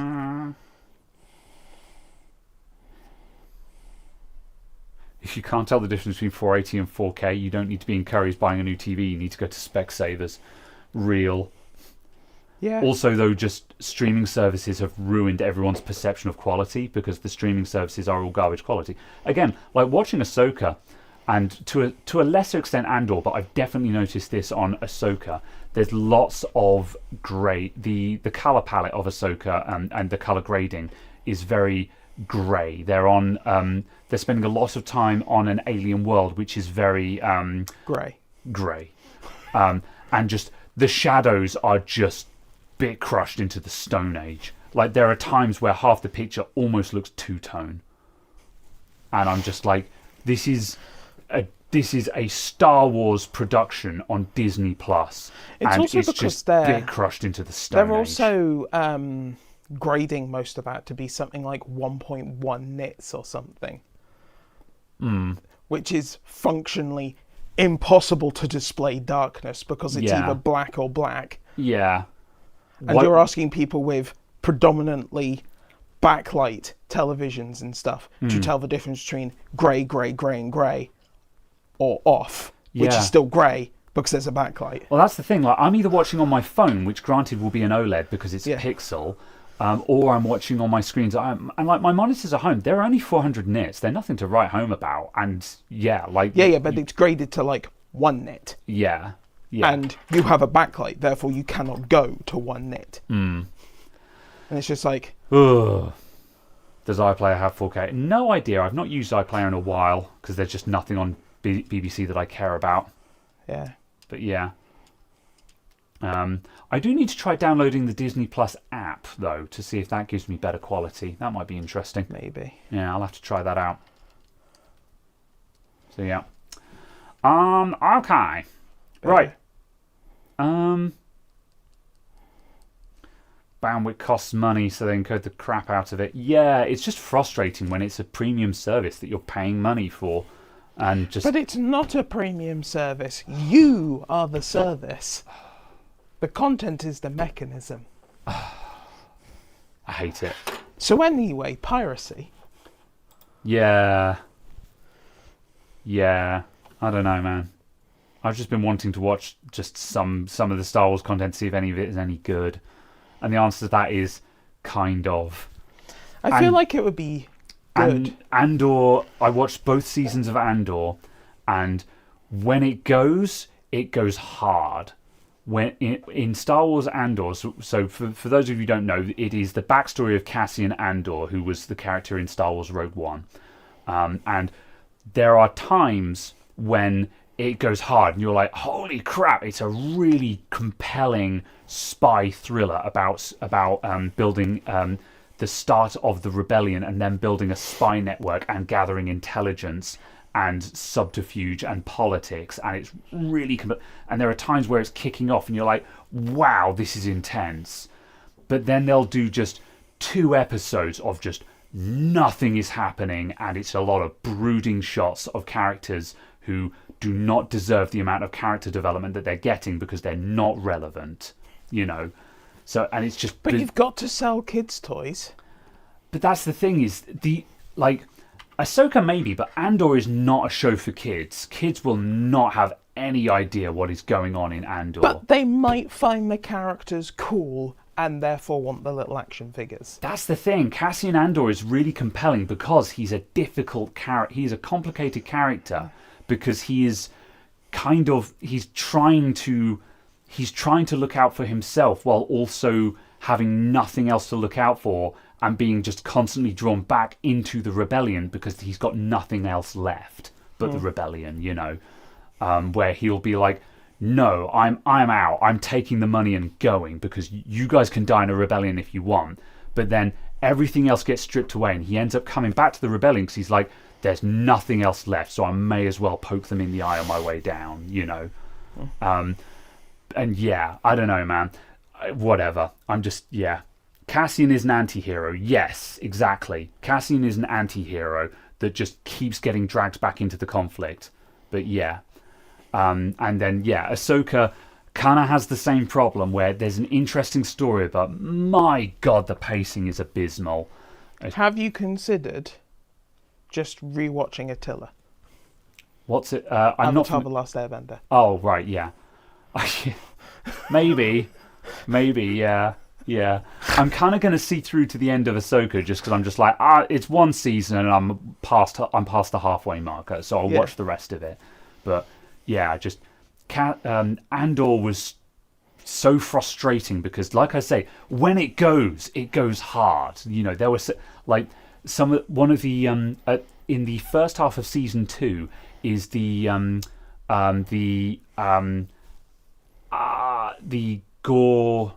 Gorman uprising. That's it. There's the planet Gore, and the Empire basically wants to strip mine the planet, and so they spend a year doing setting up enticing a rebellion there, so they have an excuse to induce martial law and strip mine the planet, which is a very compelling thing because they're baiting the rebellion to build there, kind of thing. And it's really interesting.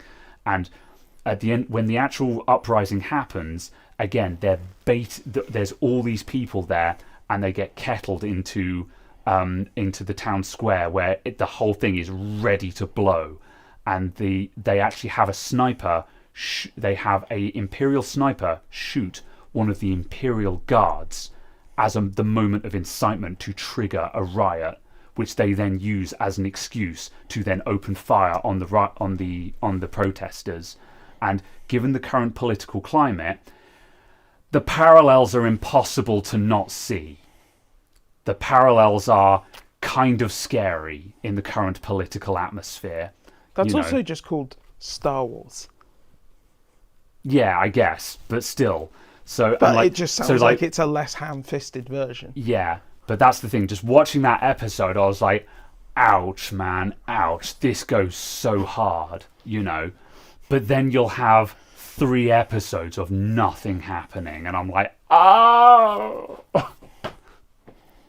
Anyway. Clone Wars. Yeah, I need to watch Clone Wars. Everyone says Clone Wars is great. I'm going to watch it. Clone Wars retcons a bunch of stuff. As well. But it's also a case of how do you get Disney Plus for free? Basically any of the bank accounts. They give it out like candy. Oh, do they? That's interesting. I have it because I'm on a family account. Yeah. So, yeah.